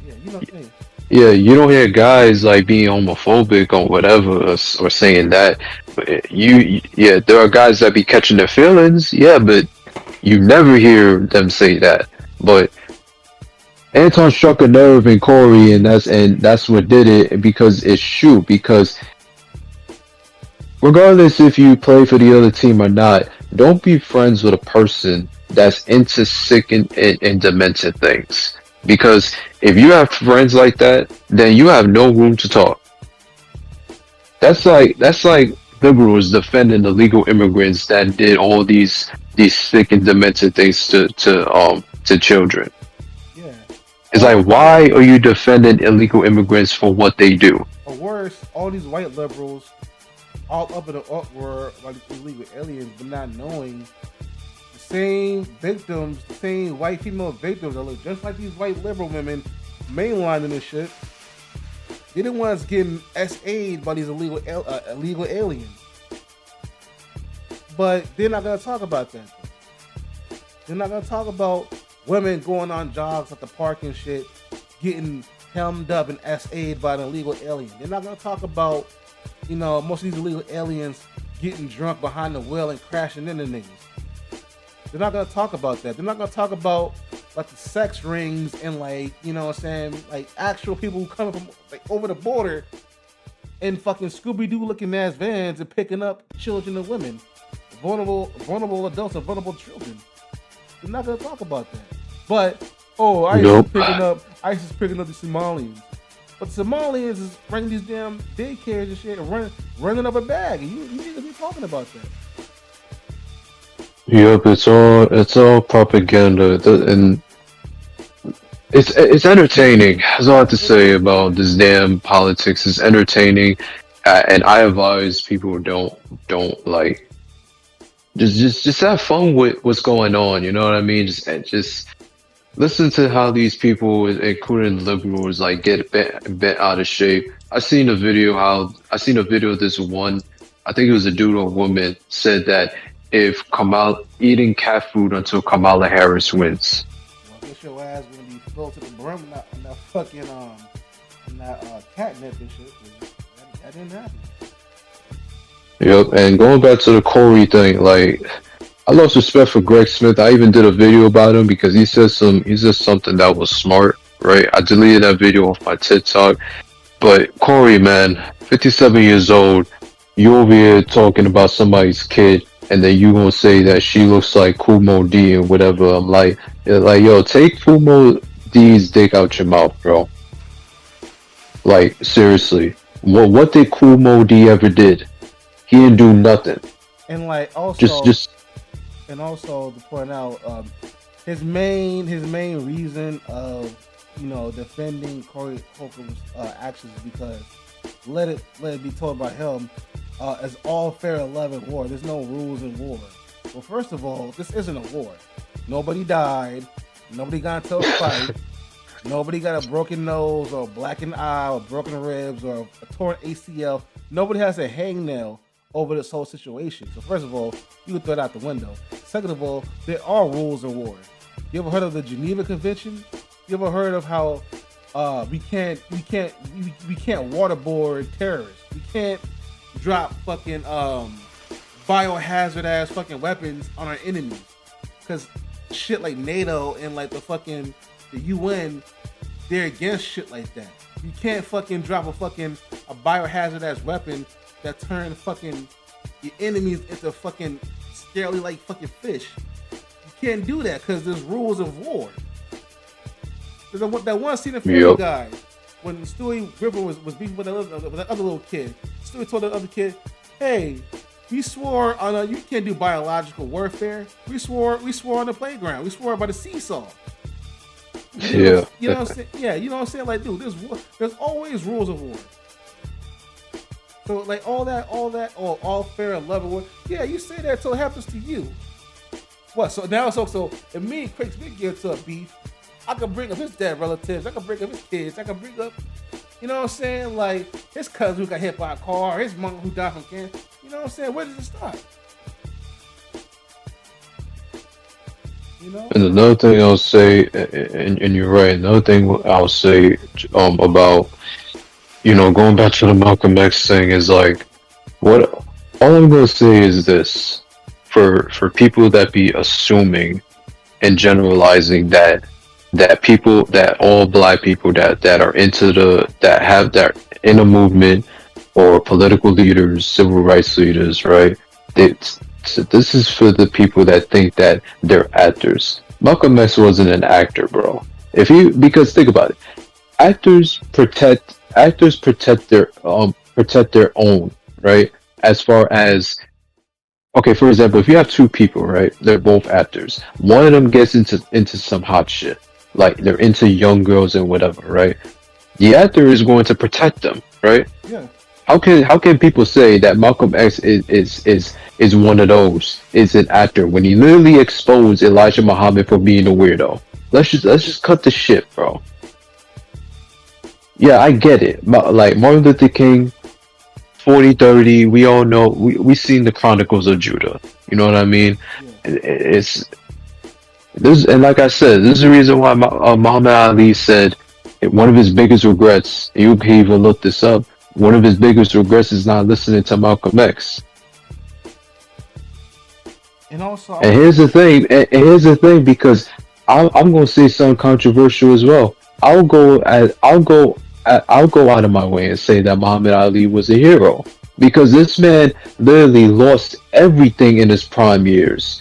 He spent the last 3 years with barely any money in his pocket, being a political speaker, speaking his mind, the truth, and everything. And what made him a hero is that he said no to the government, that he was not going to fight the Vietnam War, because he said himself, they didn't do anything to us. Yeah, they didn't. And also, to add on to your point, man, like back in those days, man, as a black man, like, listen, I mean, we like to cry about a lot of things. I mean, and maybe they do have a point to cry about certain things, but man, back in those days, man, if you would have got drafted to the Vietnam War, they would have put you in the front line just because you're black. And you be the pawns, get your ass blown off, as the white dude is all the way in the back, and then they go after us get shot, get mowed down on the front line. And I'm glad you said that, because for some reason these dumb, ignorant ninjas, they love saying that, they love generalizing, saying all black people are actors when it comes to this political movement, but they don't wanna call out the government itself, like World War II. World War II, right? Because I remember I was talking to some dude back in 2020. There was some conspiracy theory about World War II. World War II, I don't even know how true this is, right? A lot of people lost their lives in World War II, and it was all because America wanted money. America, I think, started World War II, right, with Germany. Long story short, America won, and Germany had to pay the US damn near like billions of dollars for what happened. And all of that for million lives to be lost in 1944, World War II, the Ohama Beach. Because I seen the movie Saving Private Ryan. Yeah, they got mowed down as soon as they get off the boat. Yeah, man. Yeah, like it's like, where's the people that calling out the government, man? Like, we all know the country is controlled by, the matrix, the white people, and whatever, and stuff like that. And there's nothing wrong with calling out your own and taking accountability for your own people. But it's like, I'm the type of person, I hold both people accountable, both parties accountable. Yeah, man. I think one of the Rothschilds. And then the last thing I'll say, not to cut you, is like, what's sad is anytime a person goes into war, they come back, they're treated like shit by the government. Right. How is it that we went from that to illegal immigrants coming here illegally, right? Their rent, mortgage, and everything is paid for. But you have a military vet that's not even getting that close, not even close to that. Like, government don't even like military vets. This is why, man. Listen, I'm gonna quote this one line from Boys in the Hood, and you can leave off the point. But listen, man. The Cuba Good and Dream character. What was his name? Trey. That was his name, Trey, right? Cuba Gooding Jr. Yeah, his character. Yeah, Trey. Yeah, Trey. Yeah, right. He was telling Ricky how his father told him that the black man has no place in the white man's army, man. You know what I'm saying? And like, I believe that. Man. Like, listen, a lot of people can't really tell you why we was over there in Iraq and Afghanistan back in 2003. I mean, they say it's for mass destruction and weapons of mass destruction, but like, a lot of people died, man, over like a false reason of why we was over there in the first place. You know, like, I mean, man, listen, this is why, man, I'm glad. I could say the same thing about 9/11 too. But finish what you were saying. Yeah, but like, my dad went to the army. I'm glad I didn't go to the army. None of my close family members went to the army. I mean, I'm not saying I'm against war and all like that, because I do believe that war is profitable. Like, war makes a lot of money. Like, if we had no wars, we all be broke right now. You get what I'm saying? So like, yeah, man, wars are necessary, but I mean, if you really look at it, you know what I'm saying, like, who's really starting these wars is not, it's like it's somebody out in Britain somewhere. Either the Pope or the Rothschilds is calling the shots, man. They ain't not, man. That's why when people be, you know what I'm saying, like, blaming the white man for everything. Listen, man, like, most of these white folks out here, for one, they're immigrants themselves, because their grandfathers was either Irish or Poland, or came from somewhere over Europe back in the early 1900s. And y'all blaming them for slavery and this and that. Like, bro, like, most of these motherfuckers just got here. You know what I'm saying? So you don't even know which white man to even blame for it. And then on top of that, it's like y'all missing the picture though. Like, bro, like most of these problems today is caused by white men who put these things in position in the first place. Who, like, even though Obama, you know what I'm saying, ushered in the LGBTQ era, but who do you think, like, gave him the okay to do that or told him to do that? It was the white folks in power. Yep. But here's the thing: the liberals don't want to talk about that, right? Because as soon as Trump gets into office, all of a sudden it's a big ass deal. It's like that's the reason why I'm calling out the double standards and the hypocrisy. It's like when Barack Obama and Joe Biden was president, all this weird shit was going on, and there was no outrage, right? And the police brutality thing, that's when body cams started to be on and stuff. Now that we have ICE agents, right? The liberals literally want the body cams to be turned off. Like when I tell you they completely lost their goddamn minds, it's like, do these motherfuckers even remember how we got here in the first place? It all started with them. They wanted Joe Biden to win and stuff. Shit happened with I think the body cam. When did the body cam start to come out? I think that was when Obama's. Yeah, that was Obama's second term. I think like after like Mike Brown and most of these officers killing black folks and shit. I think Obama was like, you know what? Everything is gonna be documented, and everybody's gonna have to wear cameras. You know. Exactly. Like this is what everybody wanted. Do I think it's a good idea? Hell yeah. So that the person could protect their ass, not only the officer but also the dude. Because let's just be real too. A lot of these dudes that are incarcerated, right? Not all of them is incarcerated because of the races of the justice system. They're incarcerated as well because they be self-incriminating themselves. Yeah. Or doing the actual crimes that put them in the first place. Yeah. Especially because here's the thing: if a cop stops you for something, right? But you basically at the wrong place at the wrong time. There was a robbery and you didn't even know about it, and then cops stop you, and they start questioning you. The moment you start giving them information, that's when you self-incriminate yourself, and that's when you're gonna serve 10 years in prison for a crime you did not commit. Yeah. There's a lot of reasons why people are in jail, because either most women has filed false claim and stuff, because there were guys that's been locked up for years, like 20, 30, 40 years over a false claim that the woman has said years prior. And then there were this. Look at Brian Banks. You've heard of Brian Banks? Brian Banks, I've heard of him, but what happened with him? He was a college football player. And he was a black man, and a black woman lied saying that he S8'd her, right? And he spent time in jail. The black lady got like millions from the college where the S8 allegedly happened at. But after Brian Banks got out of jail, he hired a private investigator to look into his case. And the private investigator had the black woman come into his office and had a hidden camera and caught her on camera admitting it was a false allegation. And that kind of like. And what year was this? No, because the year is important, because if you tell me the year on why I think you're going, I'm about to, man. No, listen.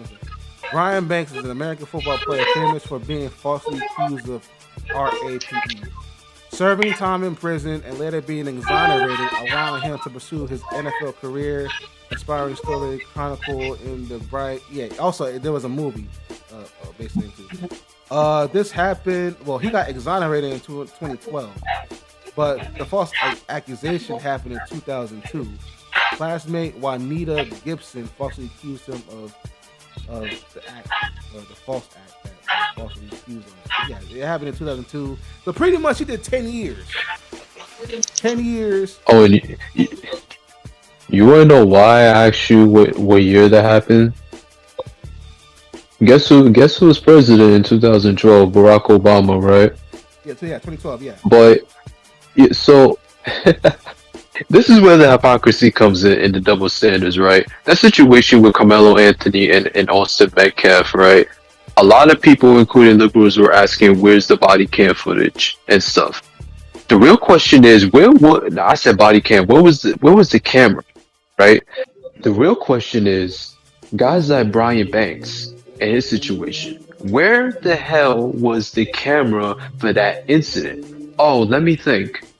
The government probably scrubbed off probably deleted the footage or probably gave it away so that way the investigators wouldn't get their hands on it, right? You see how Hold on, let me interject. Well, first of all, all that happened inside of a tent, like a sporting tent. So I don't really think there was any cameras in there in the first place. So I mean, that's kind of one of those like one-off incidences where there wasn't really no cameras. I mean, unless somebody pulled out a phone camera. So yeah, but the whole point of what I was saying is that you see the hypocrisy, right? Liberals demand body cam footage or footage whenever Republican is in office, but when a Democrat's in office, right? If something bad happens to a guy, where is the camera? And why are we getting the camera footage 10 years later or years later? You know what I mean? You see how stupid that is?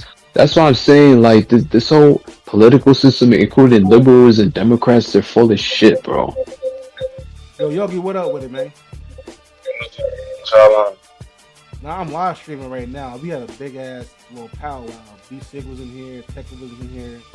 Tekka and Batman got into a little back and forth, a little white cheese work, but It wasn't really a back and forth. I was just explaining to the kid that do enough research before you come to your own conclusions. You can't just watch one thing and then just base it off of your one theory.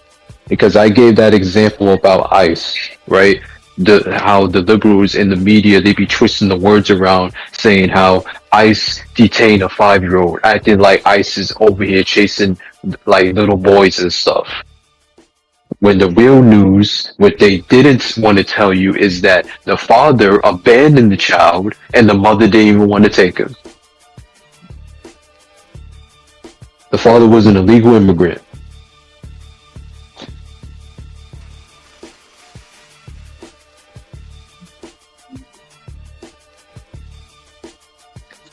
You ain't playing no games right now, Brian? Just chilling. But yo, enemy, I appreciate you having me on, man. It was a good convo. Good debate too.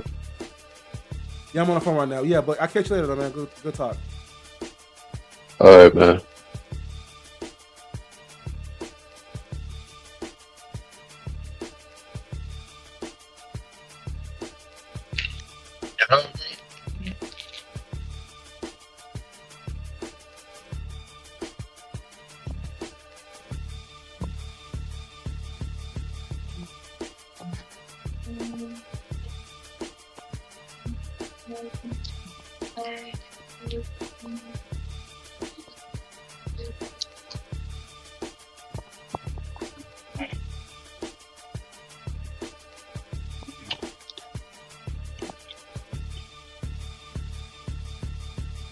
Yeah, so.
My bad about that, Chad. I get some dinner. But yeah, man.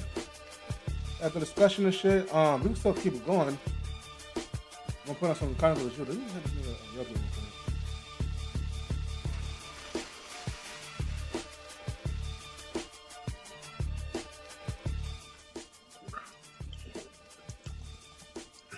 Feel some shit will pop up.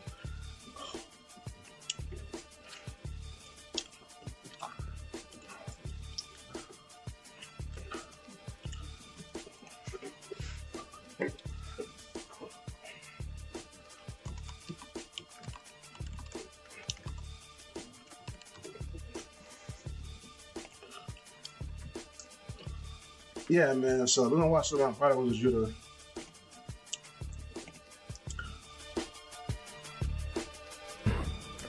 In commemoration of the quote-unquote great reformer, Martin Luther. For those of you brothers who don't know, Martin Luther was he was the monk who initiated the Reformation of the Catholic Church in the 1500s. He wrote a document known as the 95 Theses to, systematically tear down the Catholic Church doctrine. All right, but that's another issue, another topic for another day, because that is directly linked to the fall of the black rulership in Europe. I've already mentioned that. That's another topic for another day. Point being is that Martin Luther King's father, Martin Luther King Sr., changed his name, and he was directly associated with the NAACP. All right, in Georgia. Now, Martin Luther King's mother, I believe the sister's name was Alberta Williams. She went to Spelman College in Atlanta, Georgia. Now, for those of you who don't know, Spelman College gets its name from a white woman named Laura Spelman. For those of you who don't know, Laura Spelman was the wife of John D. Rockefeller. All right. So the Rockefeller Foundation is the institution that funds a lot of these so-called quote-unquote high-level black colleges and institutions in the United States. There were two Caucasian women who founded what the institution that would become known as Spelman College. I can't remember their names, but they met up with John D. Rockefeller in, I believe it was in Ohio, because that's where he's from, as well as the Bushes. Samuel Bush is also from Ohio, but they met up, two white women, they met up with John D. Rockefeller because they were looking for funding for their school. Anyway, he listened to them and he liked what they were saying about what they had planned for the students in the school. And that's how he funded them, and that's how they survived to this day. That's how the college got its name, Spelman College, from John D. Rockefeller's wife, Laura Spelman. All right. So Martin Luther King's mother came out of that institution and married Martin Luther King Sr. Now, Martin Luther King's mother, Alberta Williams, her father was he was the head of the Ebenezer Baptist Church, and he handed over the reins of the Ebenezer Baptist Church to Martin Luther King Sr. Now, Martin Luther King Jr. was extremely bright, and he ended up going to college at 15. I'm trying to remember what college he went to, but he goes to college at 15 years old, and he had a crew of dudes that he called the Wreckers, and he called the WRECKERS, the Wreckers, like the wrecking crew. And the reason why he called his crew the Wreckers is because he said, we wreck girls. All the girls we see, we wrecking them. All right. So, Martin Luther King seemed like the type of dude who, he was just into banging broads. And I mean, if that's his thing, that's his thing. But when you bring that and you cross that over into trying to be a leader for your people, now that's not what's good, because that's going to bring all type of confusion. And now when you have that demon on you, that sexual addiction demon, because sex is beautiful, it's great, but you have to keep it in its proper order, proper place. When you have that demon, that flows into the rites of the Bacchus, which is what he got into, because once again, he was a libertine. Because when you combine that demon with the love of chaos, like he had, because he did not believe in the scriptures at all. All right. He denied the existence of Christ. He did not believe in the Bible. He thought it was a book of myths, which a lot of so-called black men today believe, which is the reason why the so-called black man is in the condition that he's in. that led to him being a perfect target to be a pawn. Okay, but he wanted to use the ministry as a mechanism to help him be put in a position where he could bring about reform for his people, because he was a huge fan of Mahatma Gandhi. For those of you who don't know, by the way, Mahatma Gandhi, I may have mentioned this before, he was an agent of the British intelligence, MI5. Okay. We have tonight, Anderson, considering the document has no mention of John F. Kennedy or his assassination. The only clue we have in this file marked secret is it's also stamped reviewed by the FBI JFK Task Force and dated May 8th, 1994, meaning it was reviewed by the Archives JFK Task Force 23 years ago, but kept secret until today. There are still thousands. Yeah, because clearly they want that information to come out. That's why they snuck that in there. I mean, why would that be in there unless people just, you know, they're like, you know what, if you're going to bring out information on JFK, then we're going to bring out information on this watermelon head bastard Martin Luther King. All right, that's why they doing it. And once again, just to touch on something that I mentioned, the reason why I bring up Gandhi is because Gandhi was a huge influence on the civil rights movement. Bayard Rustin, the pansexual, who was the right-hand man of Martin Luther King and who, you know, was really instrumental in guiding him on certain processes and practices that they would use in the civil rights movement, such as nonviolence, because he learned that from Mahatma Gandhi. Bayard Rustin would go over to India and just learn at the feet of Mahatma Gandhi. Once again, Mahatma Gandhi was an agent of the British intelligence, MI5. All right. He actually failed out of college. He failed out of school, but somehow he got the funding to go to Britain and study at the what's the name of the law institution there? I believe it's the Inns of the Court. Anyway, he goes there to study to be a barrister, and he actually was funded by the Lord of Kandahar, all right, who was a British military official during that time period. And then he was sent back over there to India to make sure that the people stayed subdued, because the people in India were trying to rise up. They had engaged in something called the Sepoy Rebellion prior to that, and they needed somebody who could keep the people calm. Okay. Now, Mahatma Gandhi also was an adherent to something called Theosophy under Madame Blavatsky. I've mentioned this before. Now, that's a whole other topic. I don't want to digress too much into that, though. JFK assassination documents that have not been released, right? Right, and that's also still unclear what's going on with that. We do know that last week President Trump sent out this tweet that read in part, after strict consultation with General Kelly, the CIA, and other agencies, I will be releasing all JFK files other than the names and addresses of any person who is still living. Right, and somehow that page on Martin Luther King got slipped in there. So, who knows? Was Trump the one who slipped that Martin Luther King page in there? But either way, it's good, because that was a way for the Most High to bring attention to brothers. What I've been telling them already. Okay? But whenever you're dealing with characters like Martin Luther King, people who are able to ascend to such a high level of public appeal, the rabbit hole is very deep. The more famous a person is, meaning the higher they are elevated, the deeper the rabbit hole. Because all these people, they always have sponsors and funding, whether it's Gandhi with Lord Roberts of Kandahar, or whether it's Martin Luther King with Stanley Levinson or Bayard Rustin or A. Philip Randolph, whoever you want to name.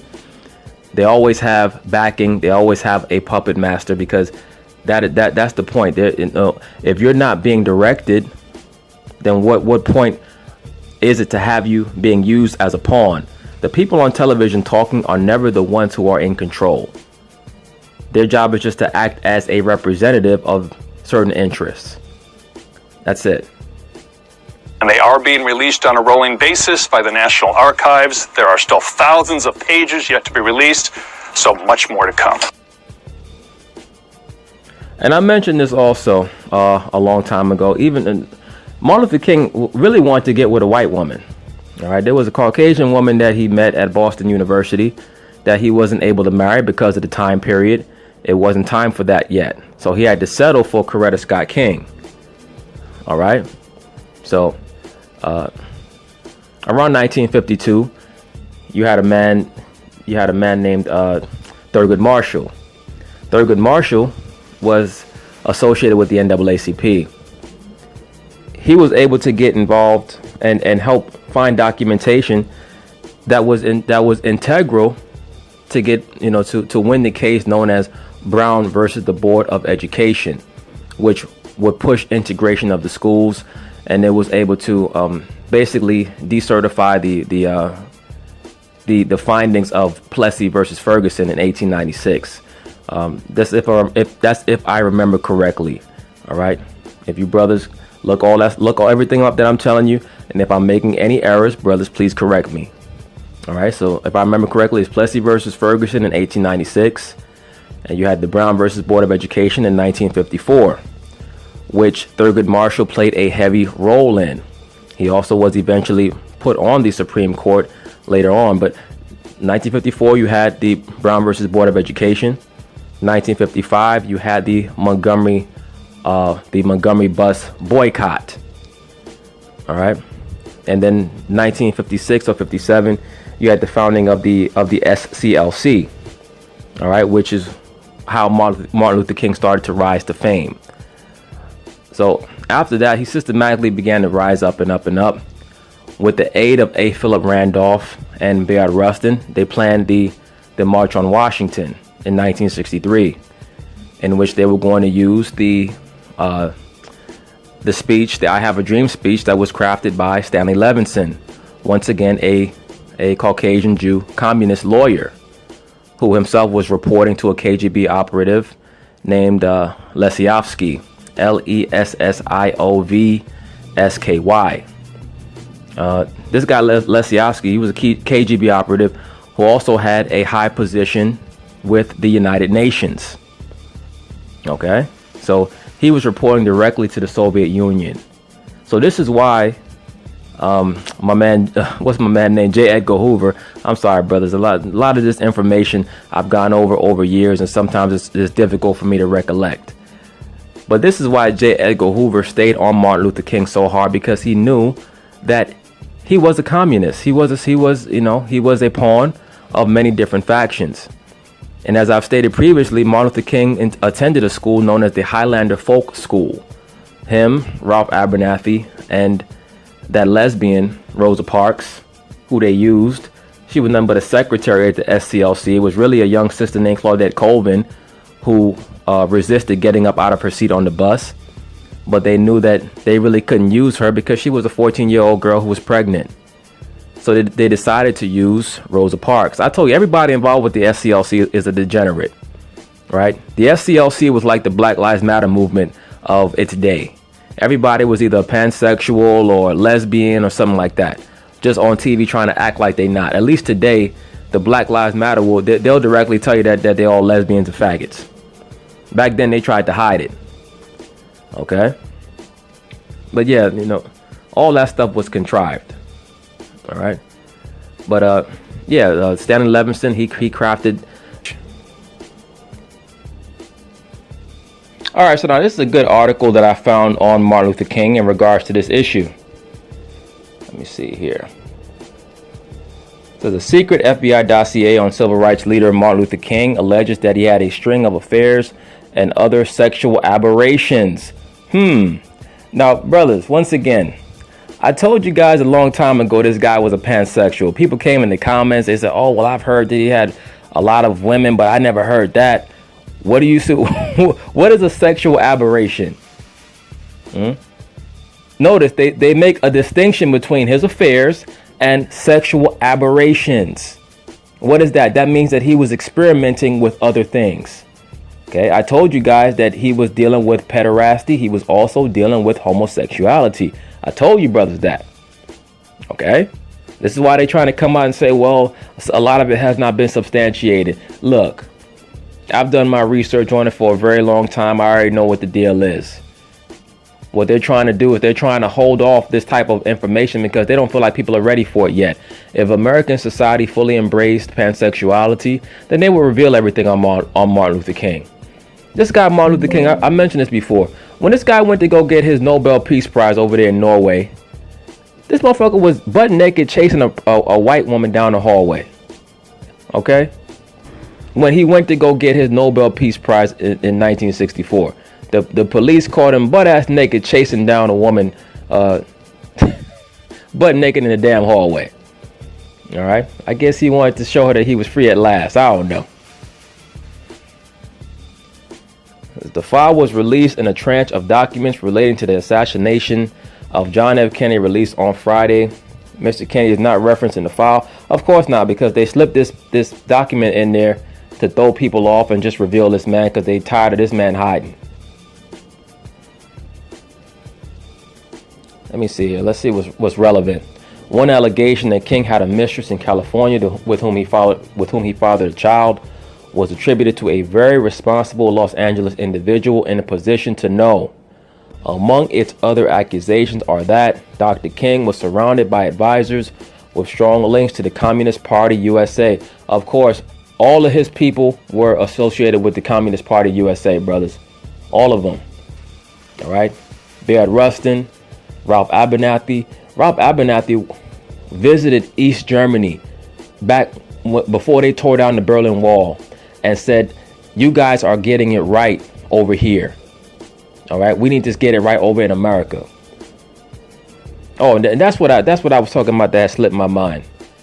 Like I was saying, Martin Luther King and Ralph Abernathy and Rosa Parks, that lesbian, and before she was married to a white man, then she turned lesbian.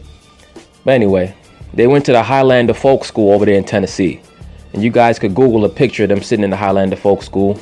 It was founded by two Caucasians named Miles Horton and James Dombrowski. You brothers could look those names up. Those men were closely affiliated with Martin Luther King, as well as two other Caucasians, a married couple named Carl and Ann Braden. All right, Carl Braden is spelled Carl with a C. Ann Braden is Ann with no E at the end. Braden, last name B as in boy, R-A-D-E-N. All right.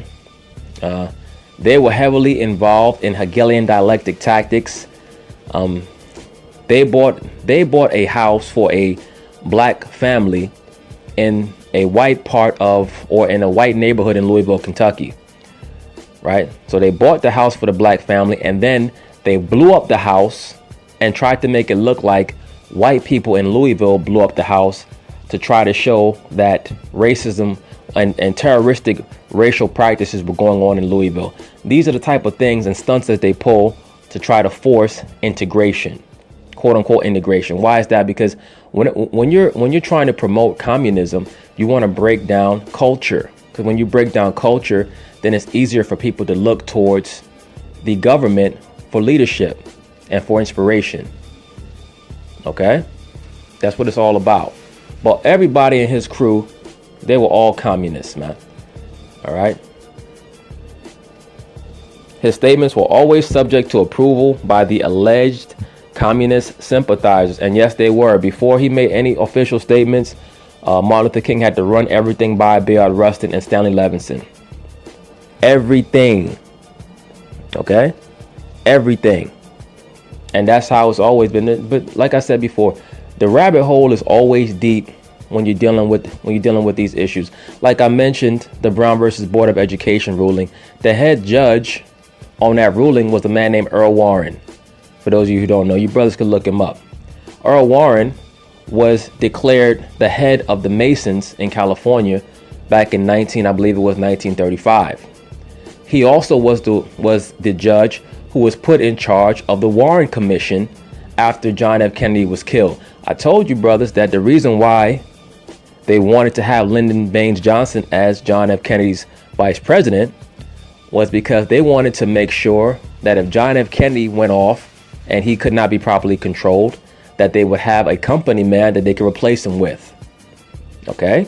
So this is why when John F. Kennedy goes and he wants to bring back the gold and silver standard, and he starts to mess with the money of a lot of the big wigs in America, they get rid of him and they replace him with Lyndon Baines Johnson. And what does Lyndon Baines Johnson do? He brings in the reforms known as the Great Society.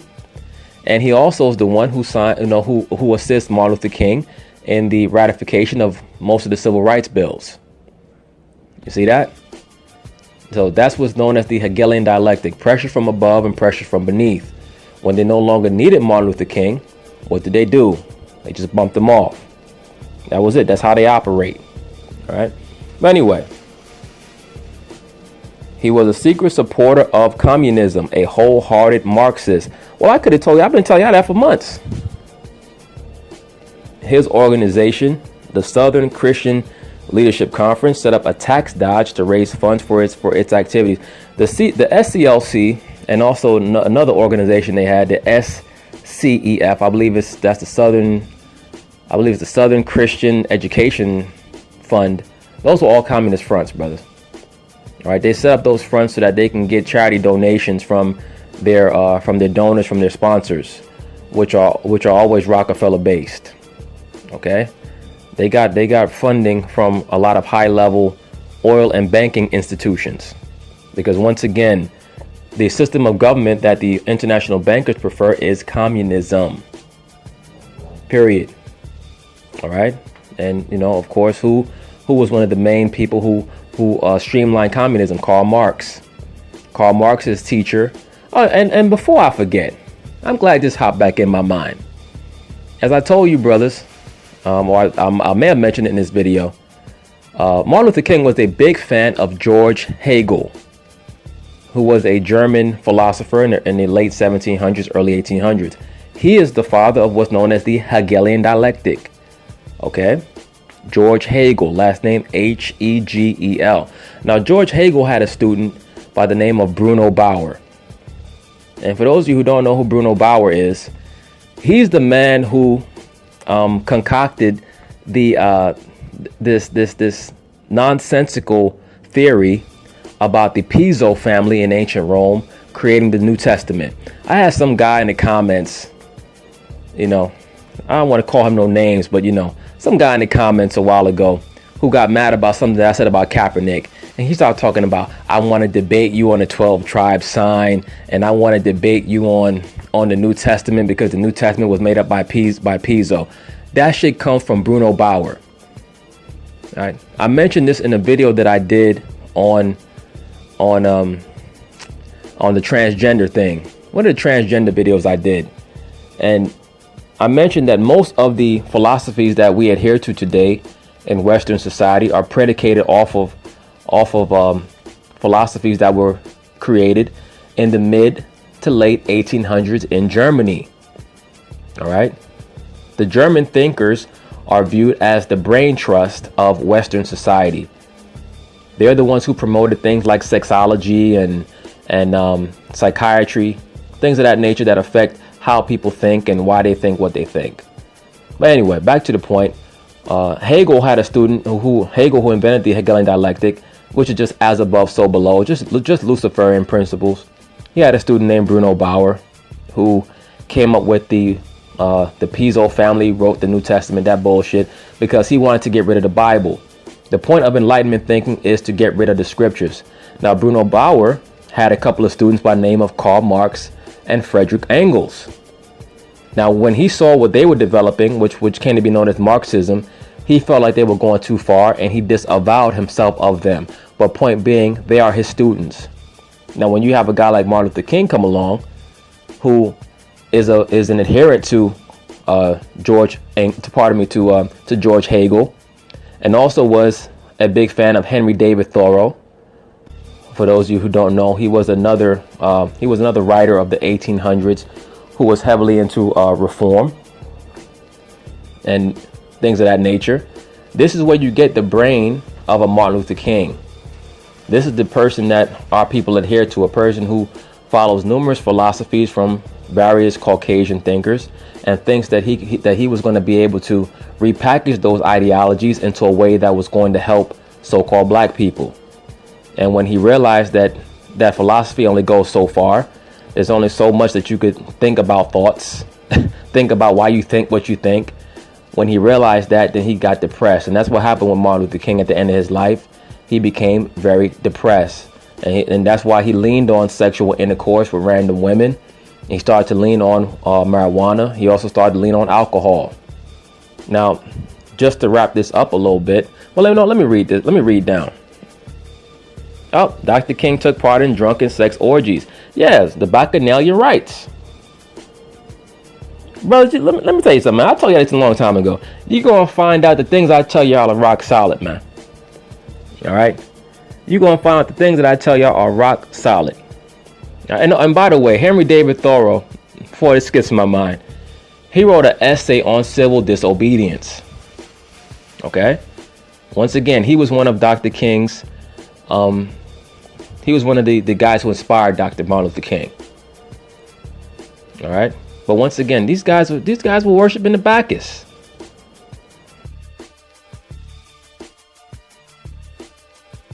All right, guys, man, I'm about to go ahead and get off. I might take a nap. I got work tonight.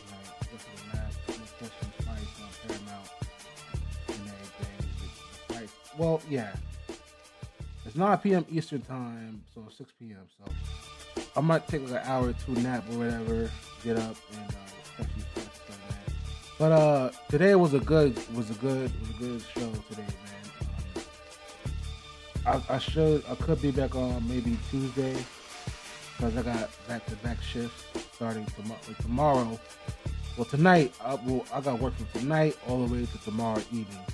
Then I go right back to work tomorrow late night, and I won't be back home until Monday night. So I got a 24-hour shift starting Sunday night up to Monday night, and I got a 16-hour shift or 18-hour shift rather. So yes, I got a lot of shifts to do. But Tuesday for sure. So we're gonna do this like Tuesdays and Saturdays. You know what I'm saying? We get these shows popping. You know what I'm saying? But whoever's watching out there, thanks for watching. Again, whenever I'm live, call in at 253-900-3255, man.